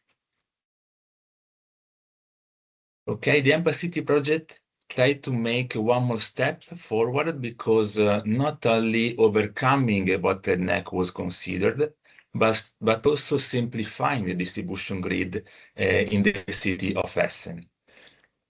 In the right bottom side of the slide, you can see the traditional layout of the Essen distribution grid, where a high voltage bus bar was connected to a medium voltage bus bar by means of 2 lines. So make one more click, please. And this is the simplification given by the superconducting cable. So it was possible to save 1 high voltage line and 1 transformer, substituting it by means of a superconducting cable at medium voltage. So next slide, please. The last general trends changed again the point of view. So in the last years in Germany, were launched the Superlink project in the city of Munich. And we have to consider in this case a high voltage level, 110 K, a power of 500 megavolt ampere. And the first demonstration is along 150 meters, but the full-scale demonstration is foreseen to be up to 15 kilometers. So connecting 2 high voltage substations inside the city of Munich. And this is done including just 1 intermediate cooling station to pump the cooling refrigerant inside the cryostat. The project starts in 2020, and in this phase, the first demonstration has been validated, and the project is going towards the final demonstration. So one more click, please. Giuliano, sorry for the interruption. We are a little bit behind schedule. May I ask you to move towards the conclusion of your presentation? Yeah, sure. Thank you. Yeah, sure. I move fast until the end. Yes. Thanks. So what is important for Superlink is considering that for the first time in a city grid, we have a connection of two high voltage substations, so creating a very high energy backbone inside the distribution grid, so moving towards a more smarter and flexible grid. So next, please. This is just a picture of the first demonstrator that we already talked about. So next, please. And also these applications are introducing in the distribution grids. And this is one example made in France. So in the railway application, it is very important to have more power transmitted in a very strict environment characterized by lack of room for the new conduit. So superconducting cables are perfectly feasible for this type of application. So next, please. So in France, in Montparnasse station in particular, only 4 rights of way were already were still available. So two DC HTS cables were designed, carrying up to 3.5 kms at 1.5 kV. So next, please. Type tests and also operational tests were successfully performed, and now the cable is working starting from mid-2025 since then, and it is going to work again for the next years. So next, please. I just conclude my presentation, underline that we have traced the experiences in HTS cables from the first experiences, so the Long Island and Yokohama project, passing through the AMPA City and Shingal project towards the most modern application. In Germany, Superlink, and also in France, Superrail. We have seen that superconducting cables can bring a lot of benefits in AC and in DC for the rail case in the future smart grids. So next, please. Just some references that I have used to prepare the material. And this is the last slide for me. I thank you for your attention. Thank you very much, Giuliano, for the presentation, for the very detailed presentation, and to Gianluigi for his presentation before. We can now take a quick break to stretch our legs, get a glass of water or coffee. Unfortunately, we're a little bit behind schedule. I have updated the slides, but there is some lag. Anyway, I suggest that we get back at 35. So we have 35. We can maybe squeeze a little bit of a panel discussion by 5 minutes. Thank you, Eduardo. Thank you very much, Luciano. Okay, so we have a 7 minutes break, and then we reconvene. Okay, thank you very much. Thank you.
Brendan, are you ready? In a moment, it will be our turn to be on stage. Very good. If you don't mind, I will say a few words at the very beginning, and then I will let you manage the first slide with the three top questions you propose. And then we handle together as you like. I cannot hear you. Say that again, Luciano. There was an echo just in the room. No, I was saying that I will just, for the panel discussion, I will say a few words at the very beginning. And then I will give you the floor in case you want to deal with the three proposed questions that you put forward in the past few days. And then we will introduce the speakers, even though they already spoke, so we are more aware. I don't know if we collect any question in the Q&A in the chat box. In that case, we can we'll accommodate. Thank you, Ari. Thank you, Peter, also for your contribution. I think it was a perfect material to be displayed, the best messages to be passed to the audience. Thank you. Thank you also from my side. Thank you, Laura.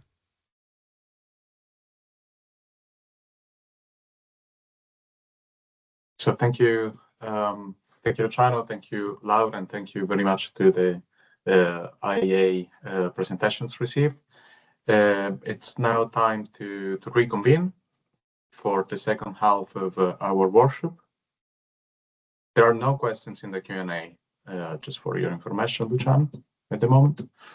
Okay, if we go to the next slide, we will continue with the second groups of challenge solution.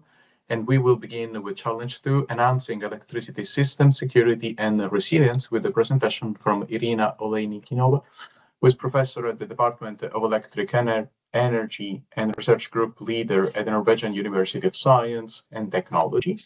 Irina is a steering committee member of the ERA Joint Program of Smart Grids and the national expert of ISGAN.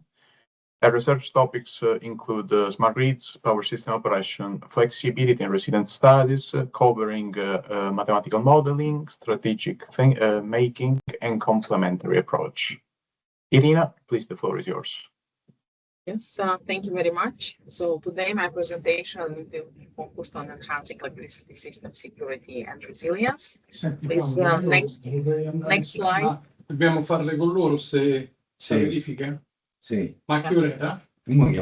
So, and I will be focusing on our recent studies, and this slide is demonstrating one of our work we've done with European Energy Research Alliance Joint Program Smart Grids, also contributing to resilience and preparedness in a European context towards energy transition with role on low carbon energy and research and innovation. So the idea of this was to focus on resilience study, to think about preparedness, what could be strengthened in the design, planning, operation, and governance at European scale. And also the main idea to identify vulnerabilities, stress points, and interdependencies that affect the robustness and supply chain, the overall adaptivity of entire energy system. So the link is also given below, so you can access this document later on. Next, please. And focusing on the resilience, I think it's important also to highlight what it's not a very new term. It was existed also before, but before digitalization and green energy transition, integrated renewables, we were focusing more on the security of supply, which means the ability of power system to provide users with uninterrupted supply of electricity, and we focus on the quality of supply. And this is well-known term also used by all electrical engineers and the system operators, transmission and distribution, with the N-1 criteria. The next, introducing renewables, we came to the vulnerability assessment. So this is more like a characteristic and circumstances of the community system, what make it susceptible to the damaging effect of a different type of hazards, especially like before, we are focusing mostly on the technical hazards or the natural hazards. And then we came to the resilience. So this term was used to describe the characteristic related to ability to absorb different type of stresses, to respond to different changes and recover energy system from shocks as soon as possible. The next is also very important term is socio-technical fragility. Not addressed in this study since my background is electric power engineering, so this required for more attention from a social scientist. And then the next, we are coming to the preparedness, super actual topic now, which is the proactive and consists from cycle of planning, organizing, training of personnel, equipping the personnel, and also entire system, exercising all together to evaluate the activities to effectively anticipate and respond and recover from different type of disasters. The next, please. And to start the discussion about, let's say, the resilience, it's important to talk about the power system threats. So before we were thinking only about the physical threats, but now we have on the agenda also cyber threats, which came from the increasing digitalization of modern power system, which introduced new classes of hybrid cyber physical threats, where coordinated actions across the physical and digital domain can significantly impact and cause the problem to grid stability and reliability. Also, we are all aware of different recent incidents in different parts of the systems and world. So it's very important also to give such type of understanding, and further, we need to really classify and divide what type of threat we had, so having the blackout. This is very important. Also, it will give us in the future ability to prepare system better to build a resilient energy system. And then also I have a source below. You can also read about the recent studies. So we had targeting resilience and cybersecurity topics. The next, please.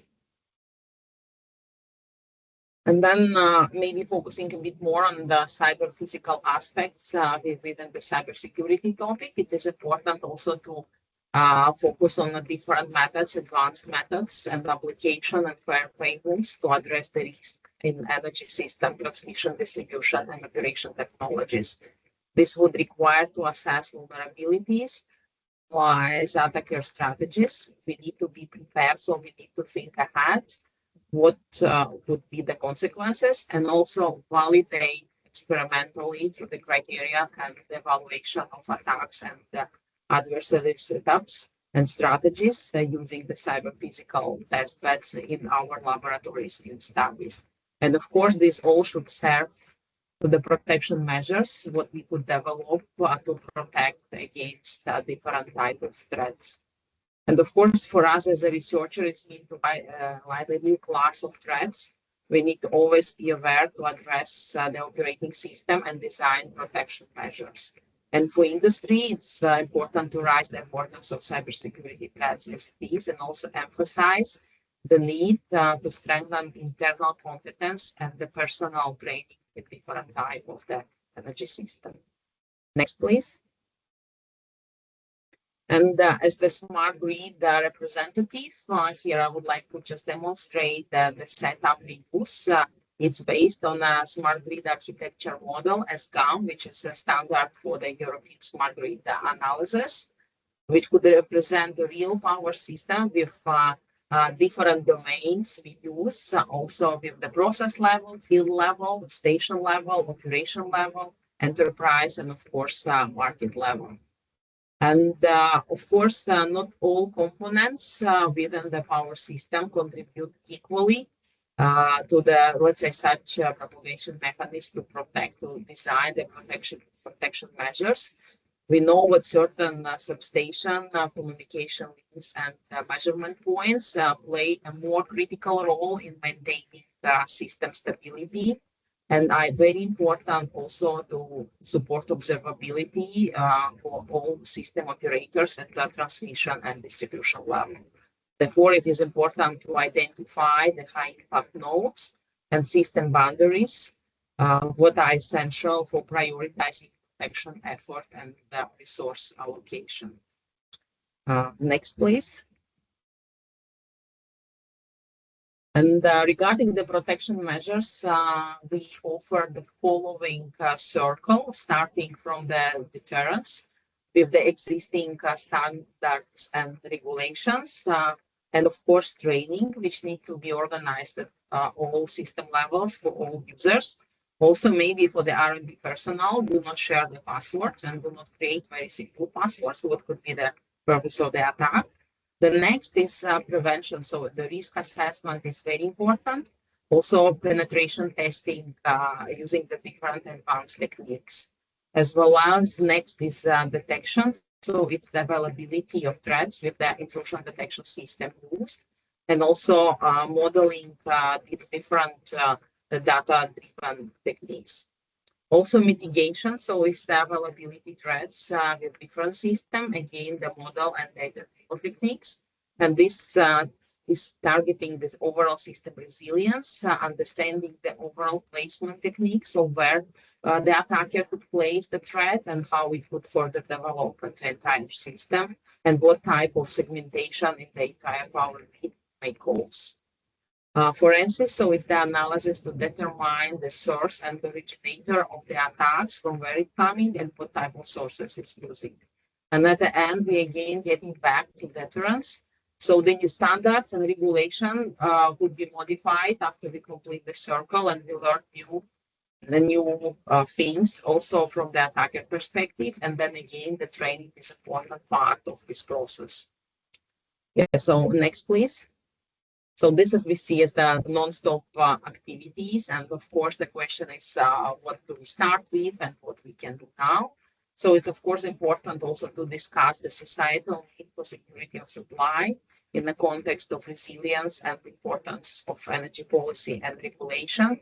And here it's important also to keep society informed about what they can do, what they can contact for to get the information, because I think it's very important, like for all citizens, they should stay informed whatever happens. And having the blackout, we may also expect the situation that the citizens are without information. And here I'm not talking, of course, about the system operators and what they can suffer. And the next is very important to explore local initiatives to share utility experiences. And so it's data security regarding the handling of customer privacy information and assessing the grid information and data shared within this. And also important to find synergies and best practices. And of course, for us as ISGAN, we always do best practices sharing through different workshops to support possible innovative approaches across different sectors. Next, please. And I would like to finish my presentation with our recent study, which was published in IEEE Power and Energy magazine. This entire magazine was devoted to ISGAN Working Group 6 activity, working on transmission and distribution.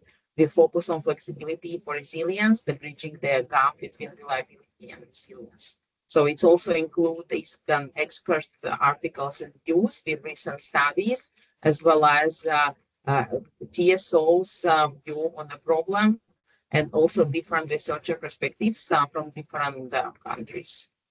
Yes, and here is the link also given in a slide, so please enjoy your reading, and here I make my presentation. Thank you. Thank you very much, Rina, for this relevant presentation. Feel free to share the link to this publication in the chat if you wish. Yes. Okay, we can now pass the floor to Christophe Crusoe from the Supergrid Institute for the second HTS solution, HTS cables for onshore and offshore renewable integration.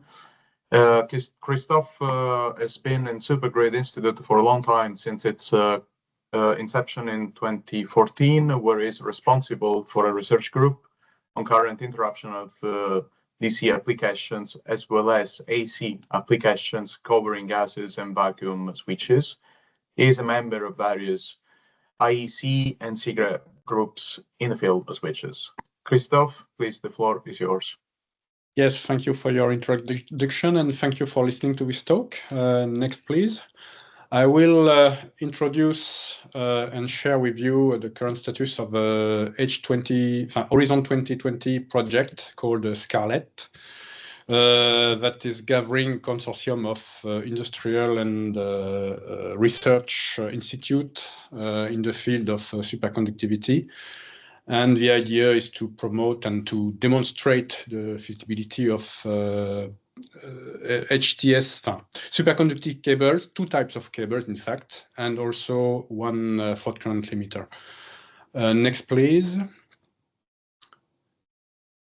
Yes, maybe the main starting point of this development was the idea that in DC, HVDC today, there is a tendency to have higher power conversion stations. So nowadays, the new standard is 2 gigawatt.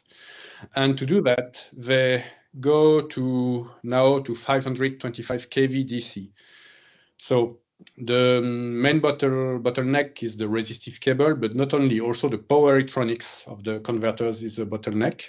But the idea was to say, okay, why not transferring in MVDC instead of HVDC? And by doing it, we could suppress, for example, an offshore substation. An offshore substation, conversion station, has the size of a football playground, and it's very, very costly. So to use superconductivity, a superconductive cable at medium voltage would help reduce the footprint and the size and the cost of a DC transmission, especially offshore transmission. But we can also think of linking onshore systems. You know, there are the big German corridors that are actually in HVDC, but we could think of future applications where we link systems onshore with MVDC instead of HVDC. Next, please. We also have to think that it's not only a problem of cable technology, but if you switch to MVDC, you have to increase the current. But then how to do the converters, for instance. So we worked on the architecture of the converters, and we worked on the different hypotheses, 25 kV, 50 kV, but that is also applicable to up to, we think, 100 kV DC. Using the same modules and the same technologies of converters, but parallelizing different converters.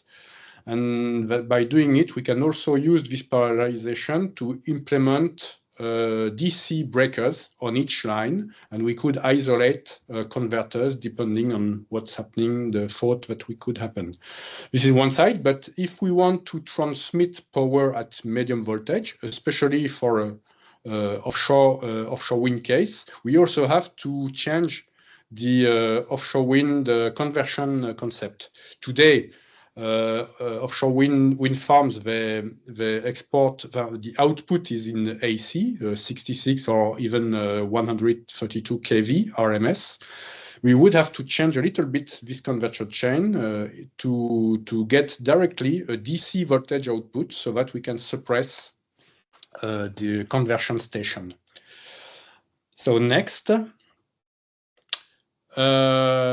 Also for the protection of such a solution where we would have a superconductive cable, we also propose to use a combination of DC breakers on the conversion station side, and also in series with the cable using a fault current limiter.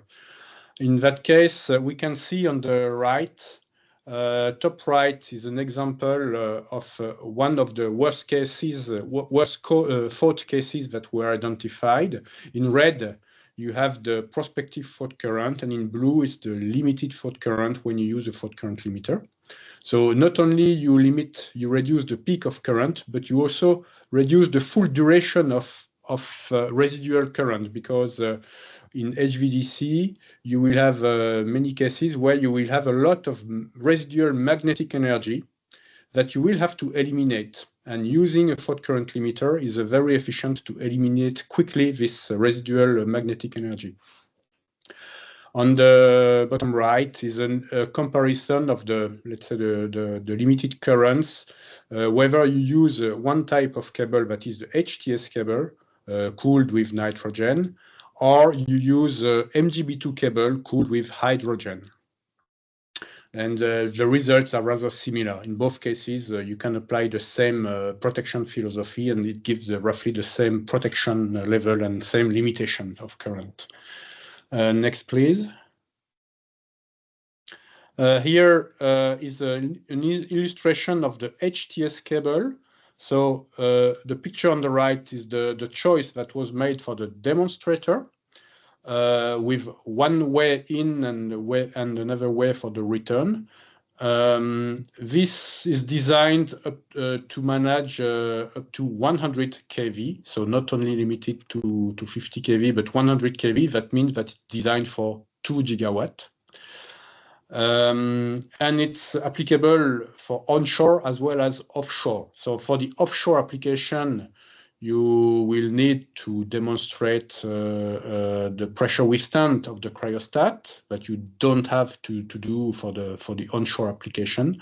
So there are some specific cases, some specific technical points that have to be verified, but it's in the project is designed for onshore as well as offshore application. Also, for the offshore application, of course, as you in the project, we have to design the cryogenic system, and depending on the sea depth, the seabed depth, you have you have to manage the hydraulic length. And we identified that for a given choice of the cryostat dimension, for a given power of the cooling machines, we, depending on the sea depth, we could have a hydraulic length between 25 or 20 kilometers up to 40 kilometers, meaning that depending on the exploitation parameters, you will have to implement an intermediate pumping systems. Either it could be a intermediate platform, or it could be a subsea, but it has to be developed for that. Next, please. Yes, this is the case here where we identified, we made the case for up to, I think, a 200 kilometer away offshore wind farm. We could need up to 5 intermediate systems that could be intermediate platform or seabed repumping stations. Knowing that in the future, it seems that the most promising sites to have permanent wind and maximum use of wind power will be for offshore, far away, above 100 kilometers. Next, please. Here is the case for the MGB2 business case. So here the interest is that the idea is to use a bi-energy system, so to transport electricity as well as hydrogen, liquid hydrogen. So some business cases have been identified, and so the first business case that will be targeted is one of them. I think it will be a port electrification business case of 200 megawatt. So in that case, it's designed for 25 kV and 20 kA. Next, please.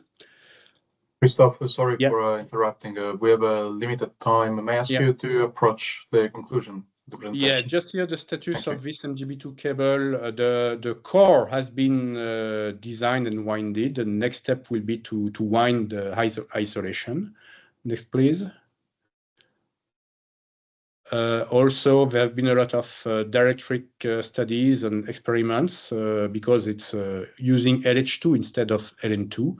And also the terminals have been designed and will be produced. Next, please. And there will be a test loop, in fact, 2 test loops, one for the dielectric test and one for, let's say, long-term test of hydrogen loop. Next, please. Here it's just the status of the FCL demonstrator. So today there has been some recent tests at RSE, and we have some results on the pancakes. And the next steps will be to assemble these pancakes for assembly in a cryostat for limitation tests. Next. Yes, some results about the focus on the pancake, as it is a 10,000 amps pancake with several parallel paths. The focus was on the managing the current repartition, current distribution, and also to manage to verify that the critical current in each path was still okay after winding, and it was consistent and not much spread between critical currents.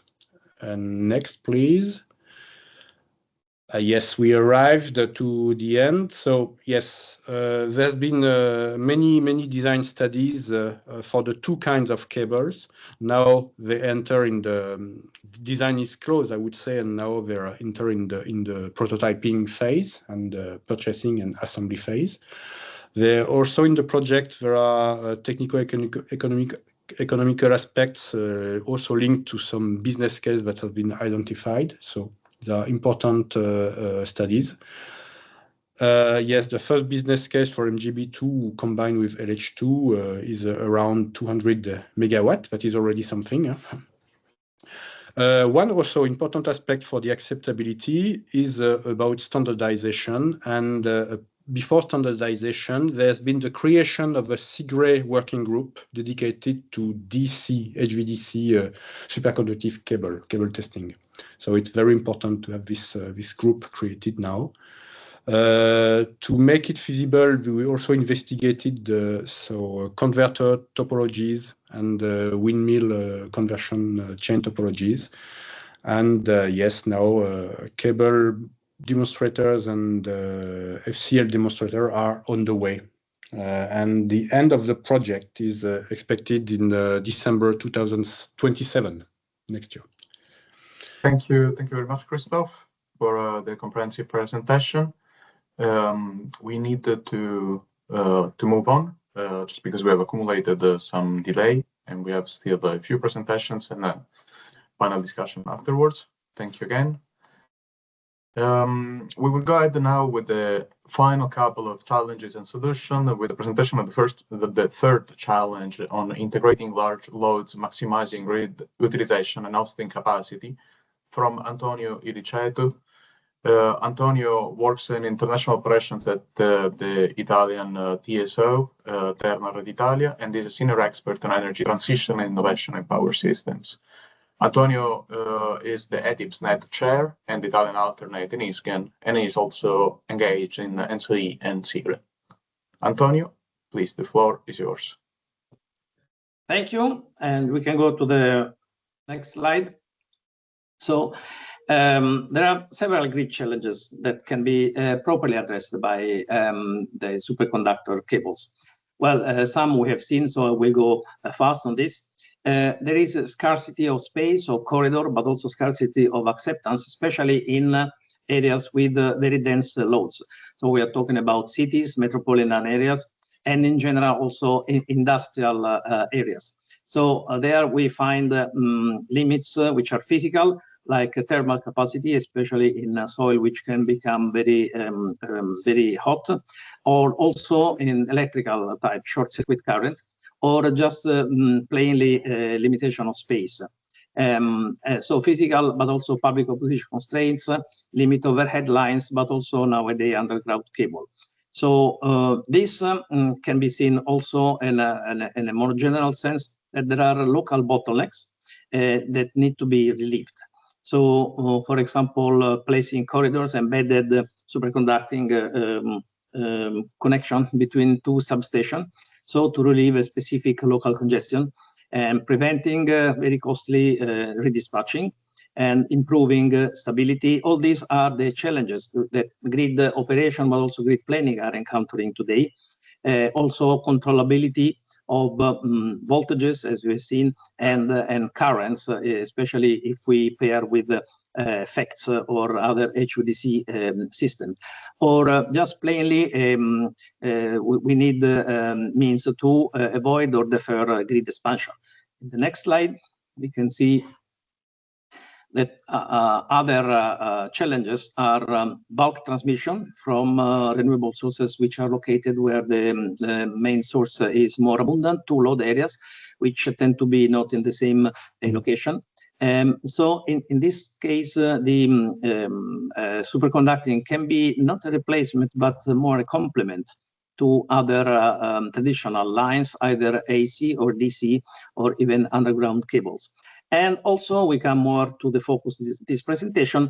There is something which is emerging now, which are large load, which need specific connections. And we are talking about ports, industrial zone, electrolyzers, desalinator, and data center. And we know which are the advantages of superconducting cables. So they can be particularly well applied to this large load. So in the next slide, we go particularly to these large loads. We are also studying in a SIGRE task force, especially for those large loads which are connected through inverters, their impact on the planning and on the operation. And we have this perimeter of kind of loads, which comprise also some heavy industry, like, for example, a very large gigafactory of batteries, but also still the oil and gas and mining, which is maybe a declining sector, but still today requires a very large connection.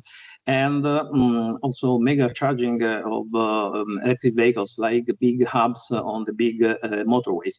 And there are other emerging end users, not only desalination in some parts, like southern Mediterranean area, for example, or the Gulf area, but also if it will ever start in a massive way, air capture of CO2.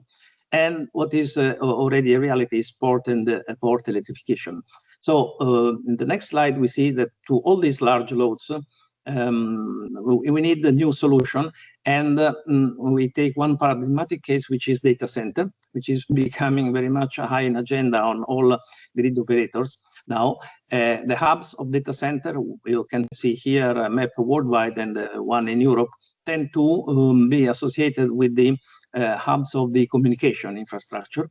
And in the next slide, we see that the location of this data center and the size. First, we see the size. There are some uncertainties about the growth, but for sure the growth would be very, very high.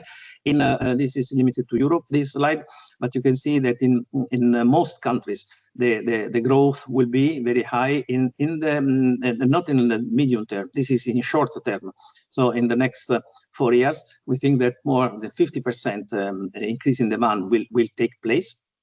And we can see in the next slides that there is a location issue because they tend, this data center, especially the very big ones, and especially those which are brought by the AI revolution, tends to concentrate in few cities, which you see mentioned here. And in these cities, you can see on the right part of this slide that the growth is really exponential. So this match to what Gianluigi Migliavacca was saying in the beginning. This tends to be in urban areas or metropolitan areas. So adding challenges to already challenged areas. In the next slide, we can see the reason why this location cannot be chosen in any way. There are some drivers which are very strong. For example, the presence of infrastructure, not only electricity infrastructure, but availability of land, water, and of course, IT connectivity. Also must be a place where the energy cost and the energy supply procurement is feasible and convenient. And in some cases, latency is a problem. So there is a limiting kilometer distance between data center and its customer. Also, climate condition, for example, cooling and the climate temperature are determining the energy consumption. And in some cases, even the workforce. So from historically, the location of data center was chosen mostly next to the final consumers, the IT consumer. Now they tend to be chosen this location on the basis of availability of grids and power. Next slide, which means that grids are still even more stressed. And you see, for example, in this survey, by far the highest concern of data center investor is access to power. All the others come very much behind. And if we make another click here, this brings an issue of adequacy. If you can click, thank you. Both in terms of, no, the previous, okay, this was not in PowerPoint. Anyway, yes, there is adequacy in terms of generation because we need the extra generation, which should be decarbonized since the beginning. Otherwise, we miss the decarbonization target. And adequacy of the grids. So this generated energy has to be made available on the site of load of the data center, which we have seen is quite constrained in terms of geography. So what we can do for that? We can, you see here, 1, 2, 3 possible solutions. One is be transparent on hosting capacity. One is to be more efficient in utilizing the scarce capacity available, and for example, with flexible connection agreement. We can see in the next slide a work that grid operators are doing for transparency, for hosting capacity. There is a pan-European portal project between TSOs and DSOs showing with several with some format and granularity where it's more easy to find a certain size and a certain timing, because the issue is the time when it is available, this capacity. And that's why this calculation has to be done several times. It's not static. It has to be repeated because the situation is changing fast. And also it has to consider the adjustment for flexibility.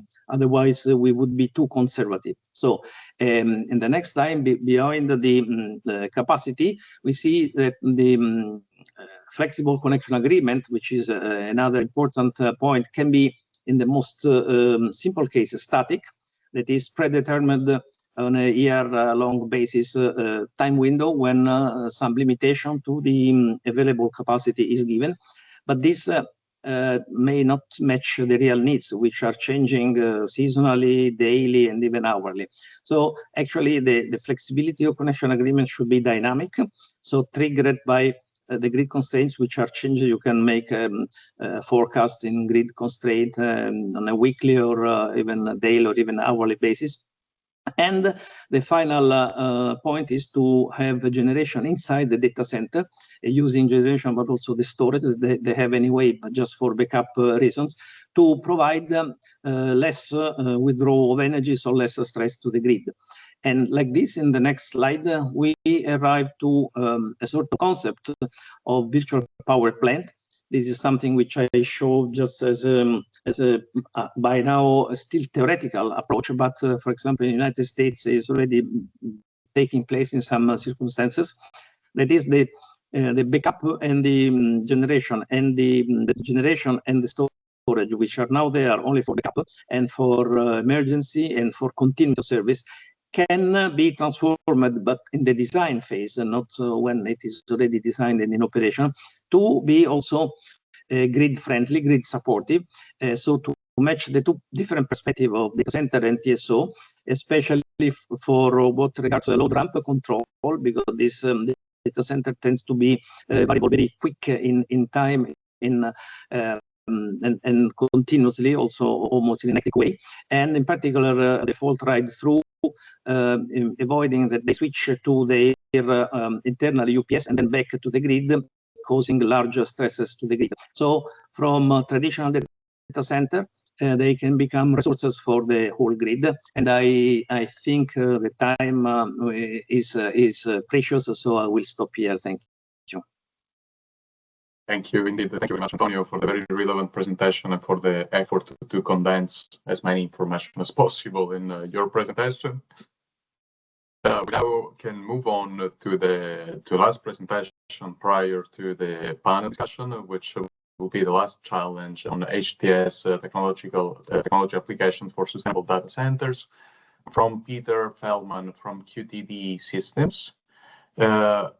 Peter is the Chief Executive Officer at QTD System, a data center, global connectivity hub, and a fiber infrastructure company.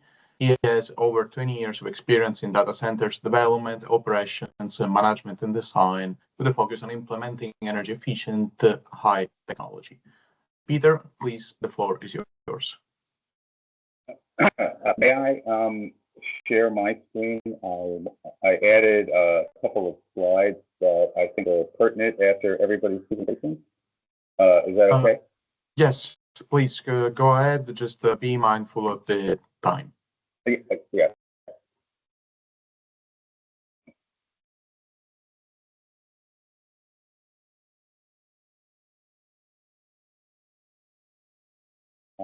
Can you see the screen? Yes, we can. So, as the kind introduction, I'm a data center operator for, unfortunately, 30 years, but I've been working with high temperature superconducting technology for 20, the partnership with MIT. What I'm going to walk through is the US market for data centers and high HTS applications we've been developing.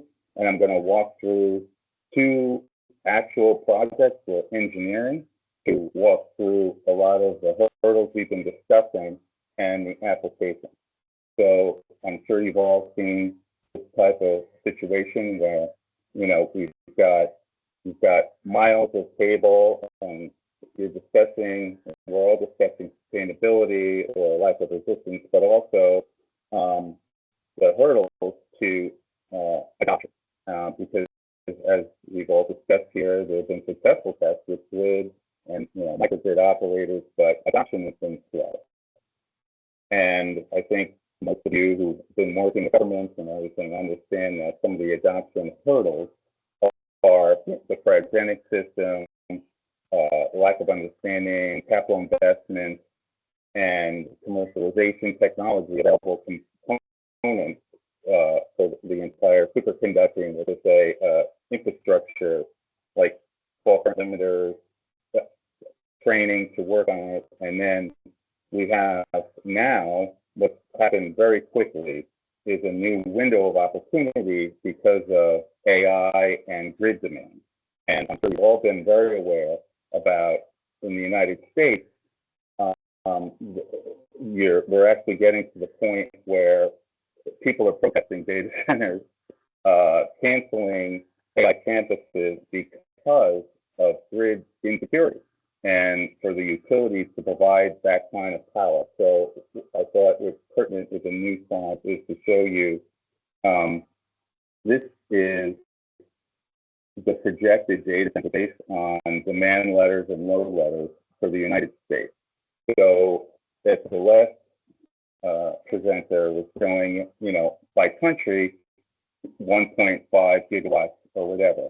But as you can see by this, state by state, you've got some states that are plus 3.5 gigawatts just in one state for data center demand. And then if you look at the entire country, it's almost insurmountable how much power is being demanded for AI, therefore creating grid instability and insurity, capital investments of hundreds of billions just to serve one industry, which we did not have 2 or 3 years ago. And now people are looking for solutions, not just for transmitting of power, but grid reliability. Earlier on, they mentioned how perhaps you could use the AI campus, which is a microgrid, to perform grid reliability by distributing. So the next is an actual AI data center that we're currently engineering for. So this is actually, and when you look at the engineering roadmap, this is from the engineers that we're trying to give them a superconducting solution for some of these problems. And like in Europe, there becomes a lot of issues, not just in a microgrid, but jurisdiction. And when I say jurisdiction, you can't just put a power cable, copper or superconducting, over a property line, let alone a state line, right? And that becomes a hurdle that we discussed. Now, if you look at this campus, this is a 1.2 gigawatt projected campus. And this is the site plan. As you can see, it's high voltage, medium voltage. They have generation and also potential distribution. And this is, if you see the load map, this is what they're projecting, and then underneath how they're going to get it. Some of it is from the grid, some of it is on-site generation, some of it is buying from others. And this becomes a real-time problem now. How is this going to happen? Not theoretical. How are these AI campuses going to get the power they need, and not just the power they need, but if they even generate it themselves on site, how are they going to distribute it within the campus? And then this becomes part of potential superconducting solution, and I would hope that it would expedite adoption, nationwide, and then ultimately around the world, because the capital expenses here now, where they are willing to invest in this for technology perhaps, but also for training and getting it and then commercializing it in the supply chain from large companies in order to distribute. So the next slide is obviously technologies which you've seen that would be a high temperature superconducting technology that would be on the campus. We've discussed fault current limiters, transformers, CEST technology to stabilize these type of loads, and then centralized cryogenic systems for the HTS3, liquid nitrogen typically. But those actually evolve to the next stage of development, which you can use that a hybrid type system like that to also for cryogenic systems for quantum compute within the data center. That's coming down.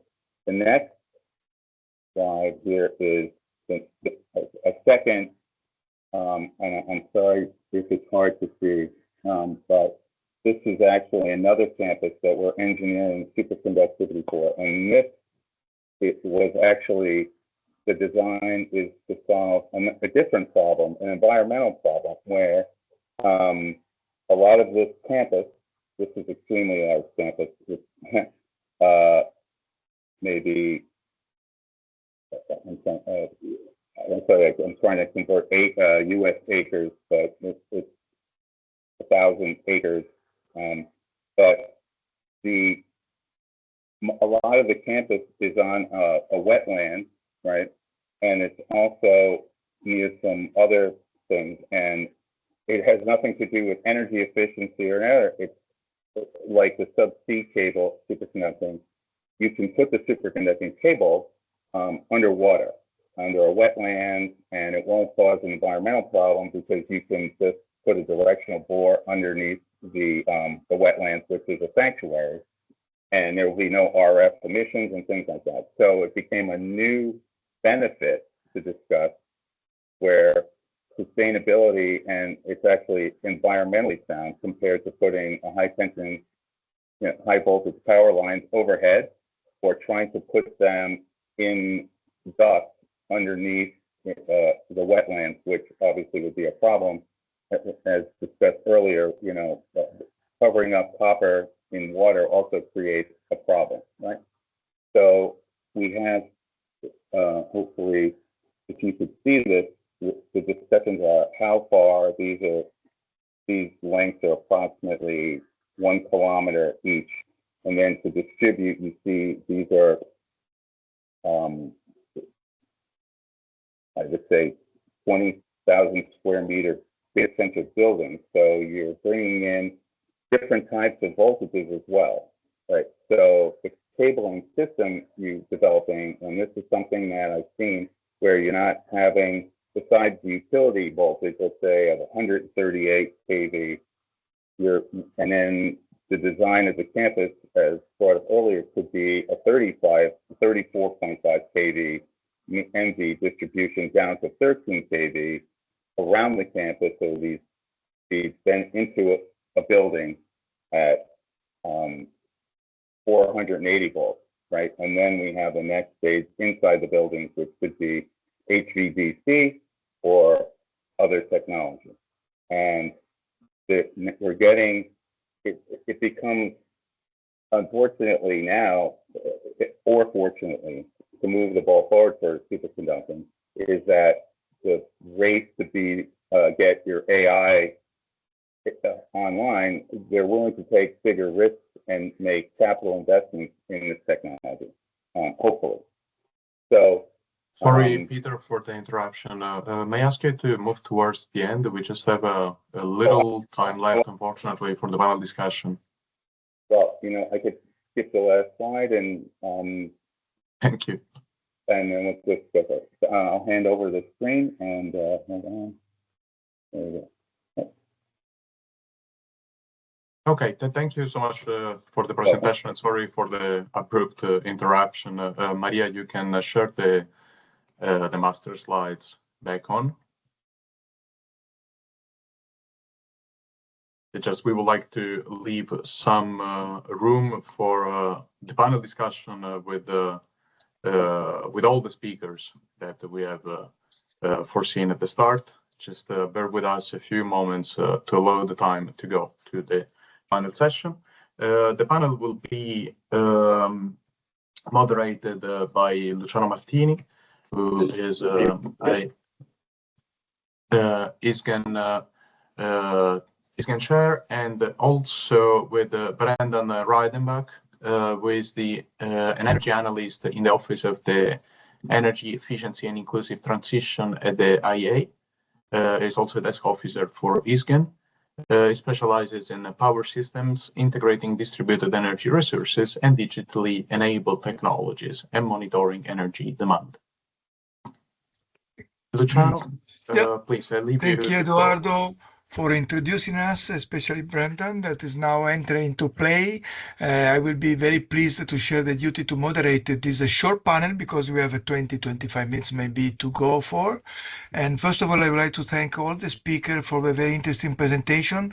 Unfortunately, Irina already left, couldn't stay any longer with us. So we have ending up on an all-male panel. Maybe next time we try to find some solution for having a more gender balance in this kind of panel. So with Brendan, we prepare a few questions. We have a two set of three questions to be elaborated on, and of course people in the audience are also welcome to put any question forward before. So we have five panelists with us today, and the first set of questions has been prepared by Brendan. I think is also, next slide, is also touching something that is quite relevant. So we want to know the priority according to your experience and according to your expertise, maybe possible barrier to be removed, to be maybe jointly working in order to remove those barriers. And one important aspect is that we have also to prepare the new crew, the new people, new electrical engineer that are aware about smart grid, of course, but also about a new technology that can represent a valid solution for power system transformation. Then we have a second set of questions, but maybe I will give the floor to Brenda in order to guide us through those questions and engage with the panelists. Please, Brendan. Thank you very much, Luciano. So I think to move it on, if we can try and keep our answers to about 3 minutes, and then hopefully everyone will get an opportunity to talk. So I think there's a lot of discussions today looking at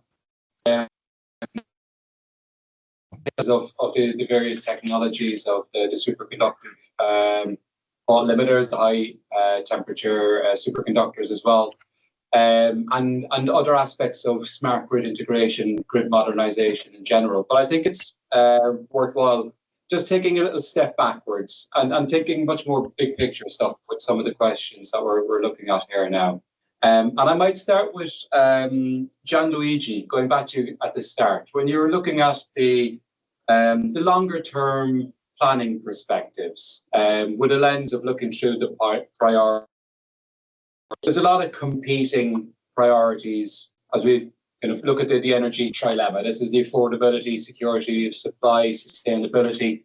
And we have to put that in the picture of where we're standing today, looking at rising energy prices as well. So how should governments and utilities focus on where to put their investments now? We know planning for the grids of 2030, 2040, those decisions need to be made today. So I put the question to you, is that where would we prioritize our investments today? Thank you very much. Yes, of course, it's the trilemma is an important point to be developed for the future. And the utilities, the system operators have to take into account all the three aspects that have been highlighted here. Basically, there are different aspects, different temporal issues that have to coexist. So some of those elements of the trilemma are short-term, other ones are more for the long-term. But of course, a system operator has to look at the short-term, but also the long-term. So basically, let's start with affordability. Affordability, of course, has to do with the minimum dispatching cost. And so it's a typical short-term objective, even if, of course, it's also an objective for the goal for a long-term. But of course, that is the basic point for which congestion is eliminated in order to create a bus bar basis for the prices in the markets, to create the possibility for everyone to pay the minimum cost for energy. That is, of course, very important nowadays with the security of supply problems that we are facing. Then there is a security of supply. Security of supply has short-term and long-term issues at the same time. There's three aspects, in my opinion, in security of supply. There are operational security, that is something to do with the security to manage the system. There is the adequacy, the fact that the system has sufficient lines and resources in order to dispatch what is produced and satisfy the request of the loads. And finally, the reliability, so the fact that, of course, the full system is reliable. And all of that has to do with the physical lines, but also with the management of non-technical aspects like flexibility. So we have to take into account, of course, the TOTEX, so investment cost, but also dispatching cost, make a trade-off so that the minimum cost is reached for the full system, and also take into account the fact that all the parts of the system, so the different carriers for the future, are more and more synergical and should be also planned in a synergical way. So the multi-energy prospect is important from that point of view. Also inside of the economy of hydrogen to be developed and all that is implied. Sustainability has to do with basically long-term decarbonization of the system, and so with the long-term aspect. So as we see that there are short-term and long-term aspects, I think that four aspects have to be highlighted. First of all, system operators have to have an equilibrium between short and long-term. Because if we look too much for the short term to minimize costs, maybe we overlook that we have to make investments for the long term. And that is something that has to be considered. And of course, there is depending on the period, some better priority picture, so the better equilibrium point to be reached, that there is more towards the short term or more towards the long term. Sustainability and decarbonization has been the target, the overwhelming target in the last years. Now, due to the urgent problems of today, also the short term is gaining momentum. But of course, we have not to forget the decarbonization that is our ultimate target. Second point, to maximize TOTEX, but also take into account flexibility. So taking into account all those issues in which maybe even if you don't invest directly in infrastructure, you can get, in any case, a great advantage in better managing the system and exploiting the intrinsic flexibility that loads can provide, but also, of course, the important theme of the last year's storage, different kinds of storage.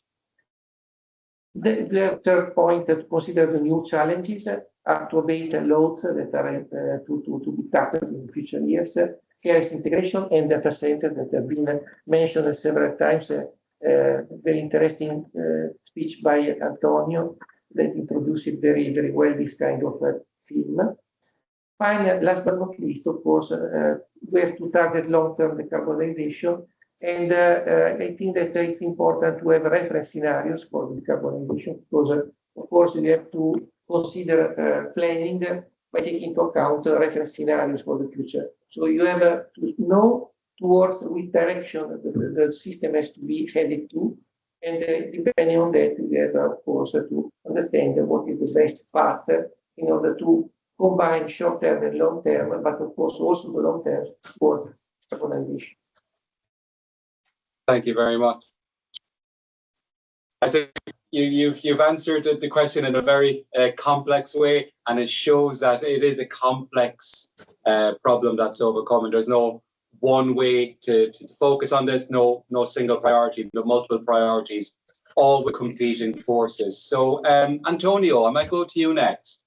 I know you're a man for wearing multiple hats and having multiple perspectives depending on the different area you're looking at. Today you're discussing the need to maximize those grid utilities so we're getting the best value out of it.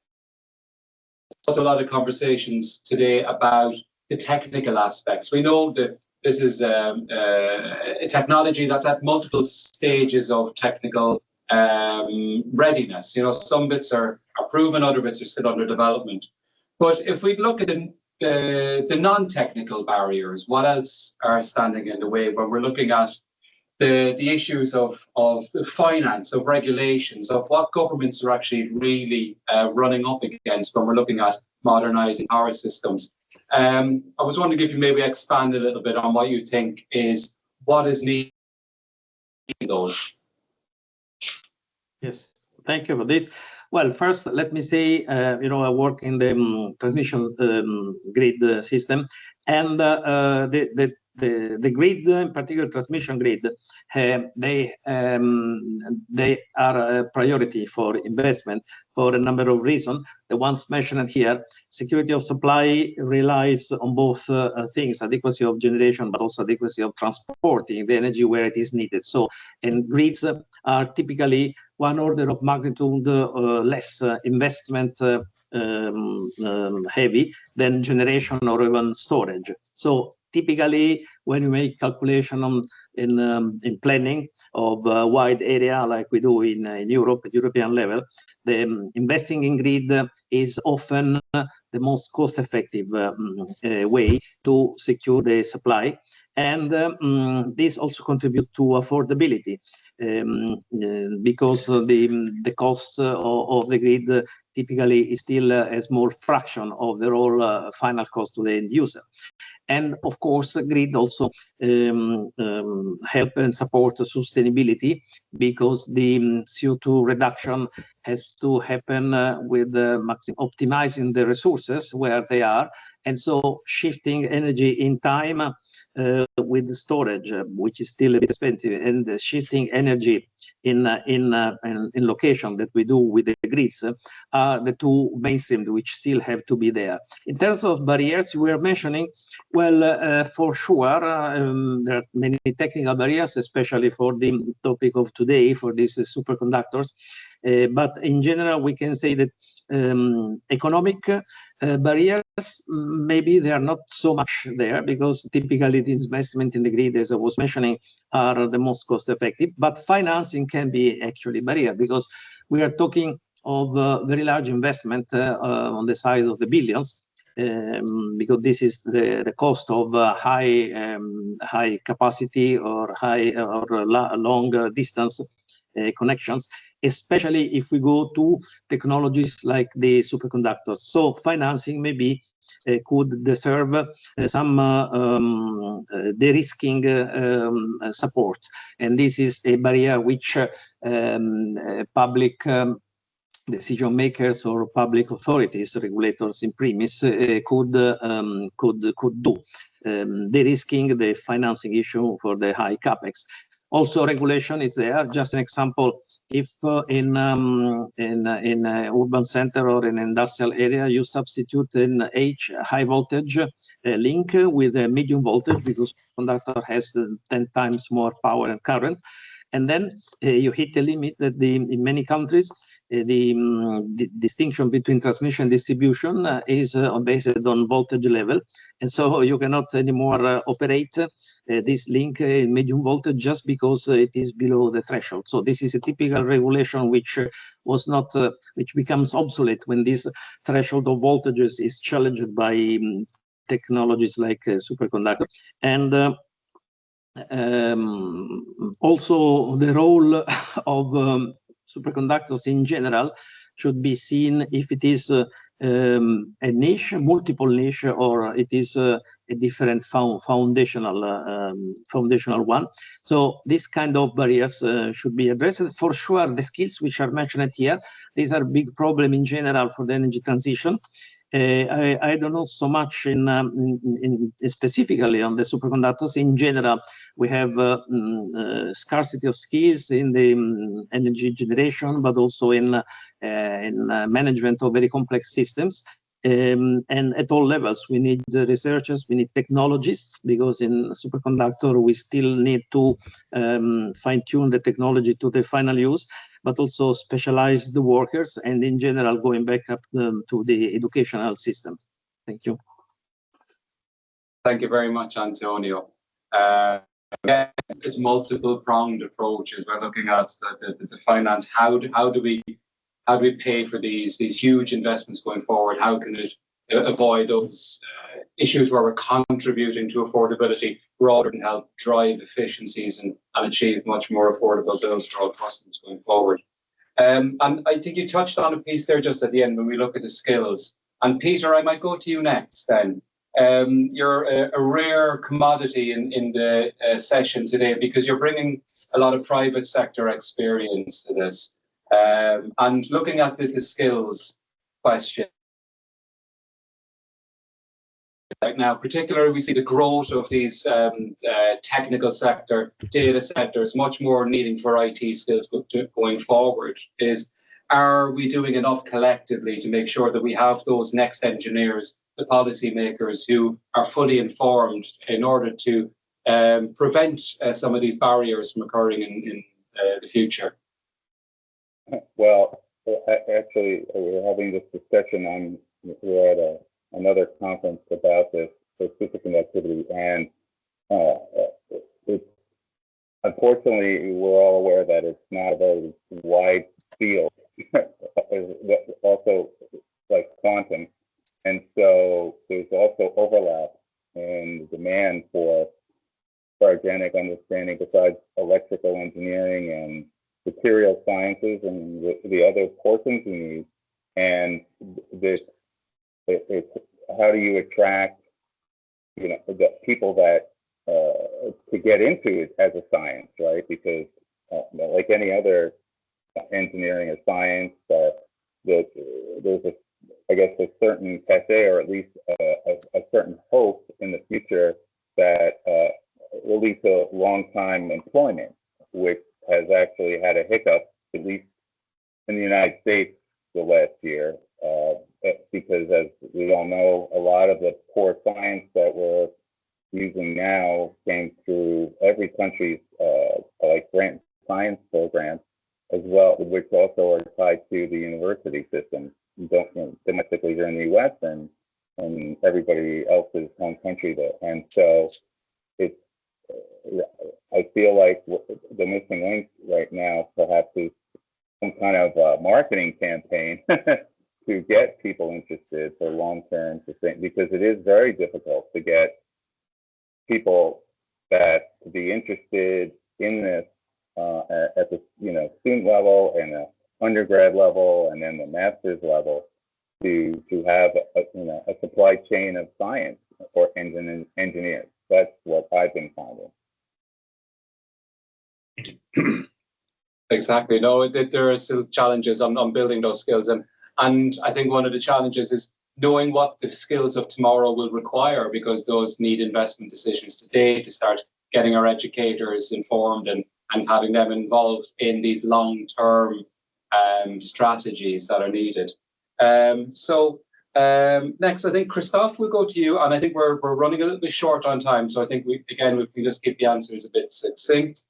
A more technical approach then, Christophe. When I know you're looking at this through the lens of renewable integration, but in a more broad aspect, if we looked at these high temperature superconductors, we can see that they're already proven in certain aspects, certain areas and applications. But do you see a way that these may become a more foundational part of grids, more widespread utilization that could help then drive down the costs? Or do you still see these as a very niche, which are more complementary to your traditional grid expansion? Yeah, my personal feeling, it will still be niches or part of other alternative solutions. I mean, it will start with niche markets, niche applications where you cannot do another way. That is the case with urban areas where there have been applications so far. It's because there is no other way. And so even if it's costly, it's even costlier not to do anything anyway. And as part as interconnections of faraway renewables, I think it will be one of the solutions that will be available soon. It will not replace all the other solutions. It will have, my feeling, it will find its place, its market, but it will start with a niche market, I think, and maybe spread a little bit above, beyond the niche markets. But it needs for operators to get accustomed with that technology. So it will need time, because what we hear from them is okay. For them, it's a strange technology, and cryogeny and HTS is still strange compared to other technology they manage. Even if looking at it, it's not more complex, I would say, than a high voltage converter. High voltage converter is hugely complex, I would say. But yes, we have to get accustomed to that kind of technology that already exists in other industries and are already mature and developed. The one difficulty compared to other technology, compared to, for example, the medical MRI, for example, MRI is a mature and already standardized market where you have quantities. I still think that for a long time there will be case-to-case projects where most of the time it will be difficult to standardize.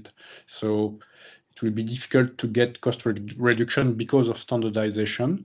But one key aspect will be for HTS manufacturers to increase their manufacturing capability and to make the cost decrease a lot. And I think this is the actual tendency right now. The costs are decreasing, and that is a good sign for other applications, for electrotechnical applications.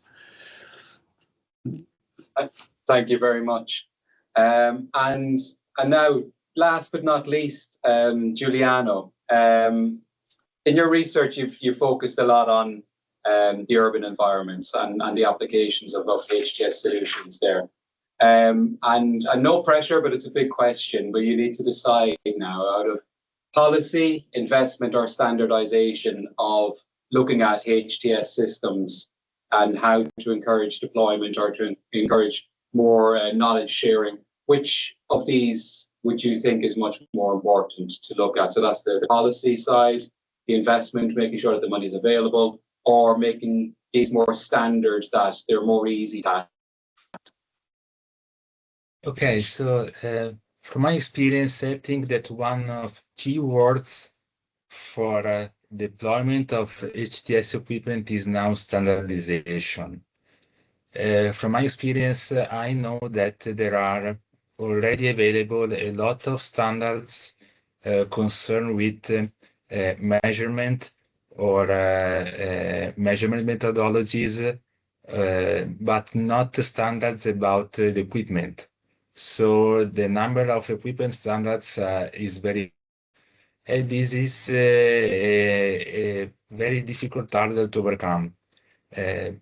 Talking to manufacturers, for example, and in particular also utilities, they need to have standards in order to host HTS equipment inside the distribution or transmission grids. So not having a complete standards panorama is just something that limits the employment of HTS equipment inside the grids. And I think that this would be the first step in order to address, of course, utilities and also address policymakers, because that would be a very effective channel to make understand what superconductivity can do for distribution and transmission grids of the future. Absolutely. So it makes it much more easy to access and to approach it rather than having each one a bespoke design from the start. Yeah, so sure. I think we're just about out of time, and I think we've covered so much. And I'll hand it back over to Luciano to do a wrap up of the session, and then we can close up. But thank you very much for your brevity and your answers as well. Thank you, Brendan, for the excellent moderation. I think you engage with the panel colleagues. I think we are 5 minutes late at least, but I would like to see that live we prepare some concluding remarks. Just to say that we also prepare additional question for you, but I think you engage already, and this is not the last way we interact. So I think we can postpone the discussion and maybe come up with the conclusion and next steps. My turn, and then to Laura. So maybe I'm asking to my colleagues to open up a slide. We just prepared maybe 30 seconds ago. This is important because I think we made some good progress today. And if you can put it in the presentation mode, I think we already got some key outcome from this workshop. Certainly, we have a deeper understanding of a system challenge from your side, and we got also what the value of HTS technology can represent for the transformation of a power system. I think we also identify, by discussing challenges and possible solutions, some clear complementarity between the two TCP, and this is, of course, is important. It's important, especially in view of future collaboration and closer collaboration between our two TCP. And that's why maybe in this concluding remarks, we can also, together with Laura, maybe have an idea how our collaboration could be going hand in hand forward for the next months and years. So my personal conclusion is that we have a very rich and insightful discussion because of your presentation, because of the material that has been shared. So I thank IEA for what they shared at the very beginning of this workshop, and all the speakers for their insights about the technology, about the evolution of the system. Many important keywords have been mentioned.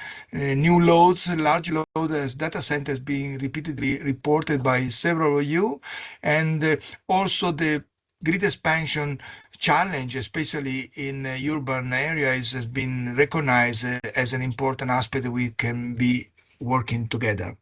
I think a strong complementarity is clear. We look to innovative solutions that can solve the present challenges. We consider all spectrum of available technology. We need to include among them also superconductivity. I think has been clearly reported that there are experiences of large prototypes, large demonstrator already back in 15 years ago. I think it's now the time that those demonstrator can come alive with some niche application, initial application in some specific part of the power system. And then I think is very much in line with the expectation from IEA that two TCP from the same working party, renewable energy working party in our case, work together and find a way to develop complementarities and also leverage important synergy. So you have all our support from the smart grid community to work and closely analyze all the possibility for collaboration among between the two TCP in the coming period. So I think together we can really accelerate innovation for what we all aim to, that is a more resilient, more efficient, and very sustainable energy system. Thank you very much for your time. Thank you very much for your contribution. All the presentation will be shared with the participant together with maybe one fact sheet or some important summary of what we have been presenting and discussing today. And now I give the floor to Laura for the final remarks. Thank you, Laura. Thank you to Luciano and thank you to all. Luciano summarized very, very well the finding and the potential outcome of the workshop. And what can I add? I add one thing, a couple of things based on some words I heard in this final part of the panel discussion. One is about the next generation. The next generation, we need to make the next generation grow, but we need to enlarge our vision. We need very high specialized technician, but a very wide open mind people. And I think that IEA can collaborate to this with his high-level vision and his many publication and the fostering the collaboration between different technologies and sector like this one. The second is barriers, and in particular non-technical barriers. I still think that the TCP environment for each technology, the information exchange and collaboration can be very effective in accelerating the overcome of this kind of non-technical barrier, at least with the best practices or recommended practices, or even if with only the information exchange between countries all over the world.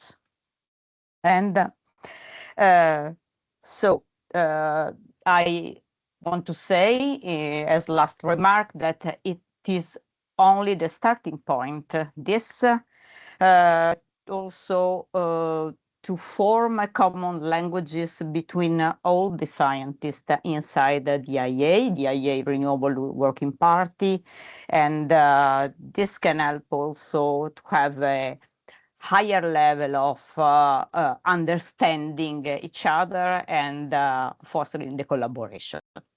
So thanks again to all and to IEA for participating, and this is my last remark, and thank you from my side.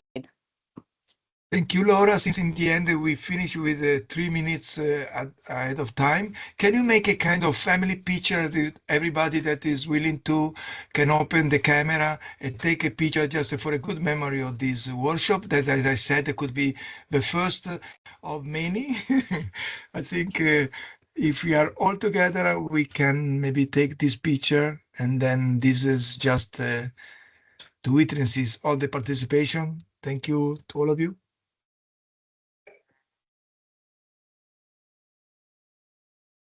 Few more.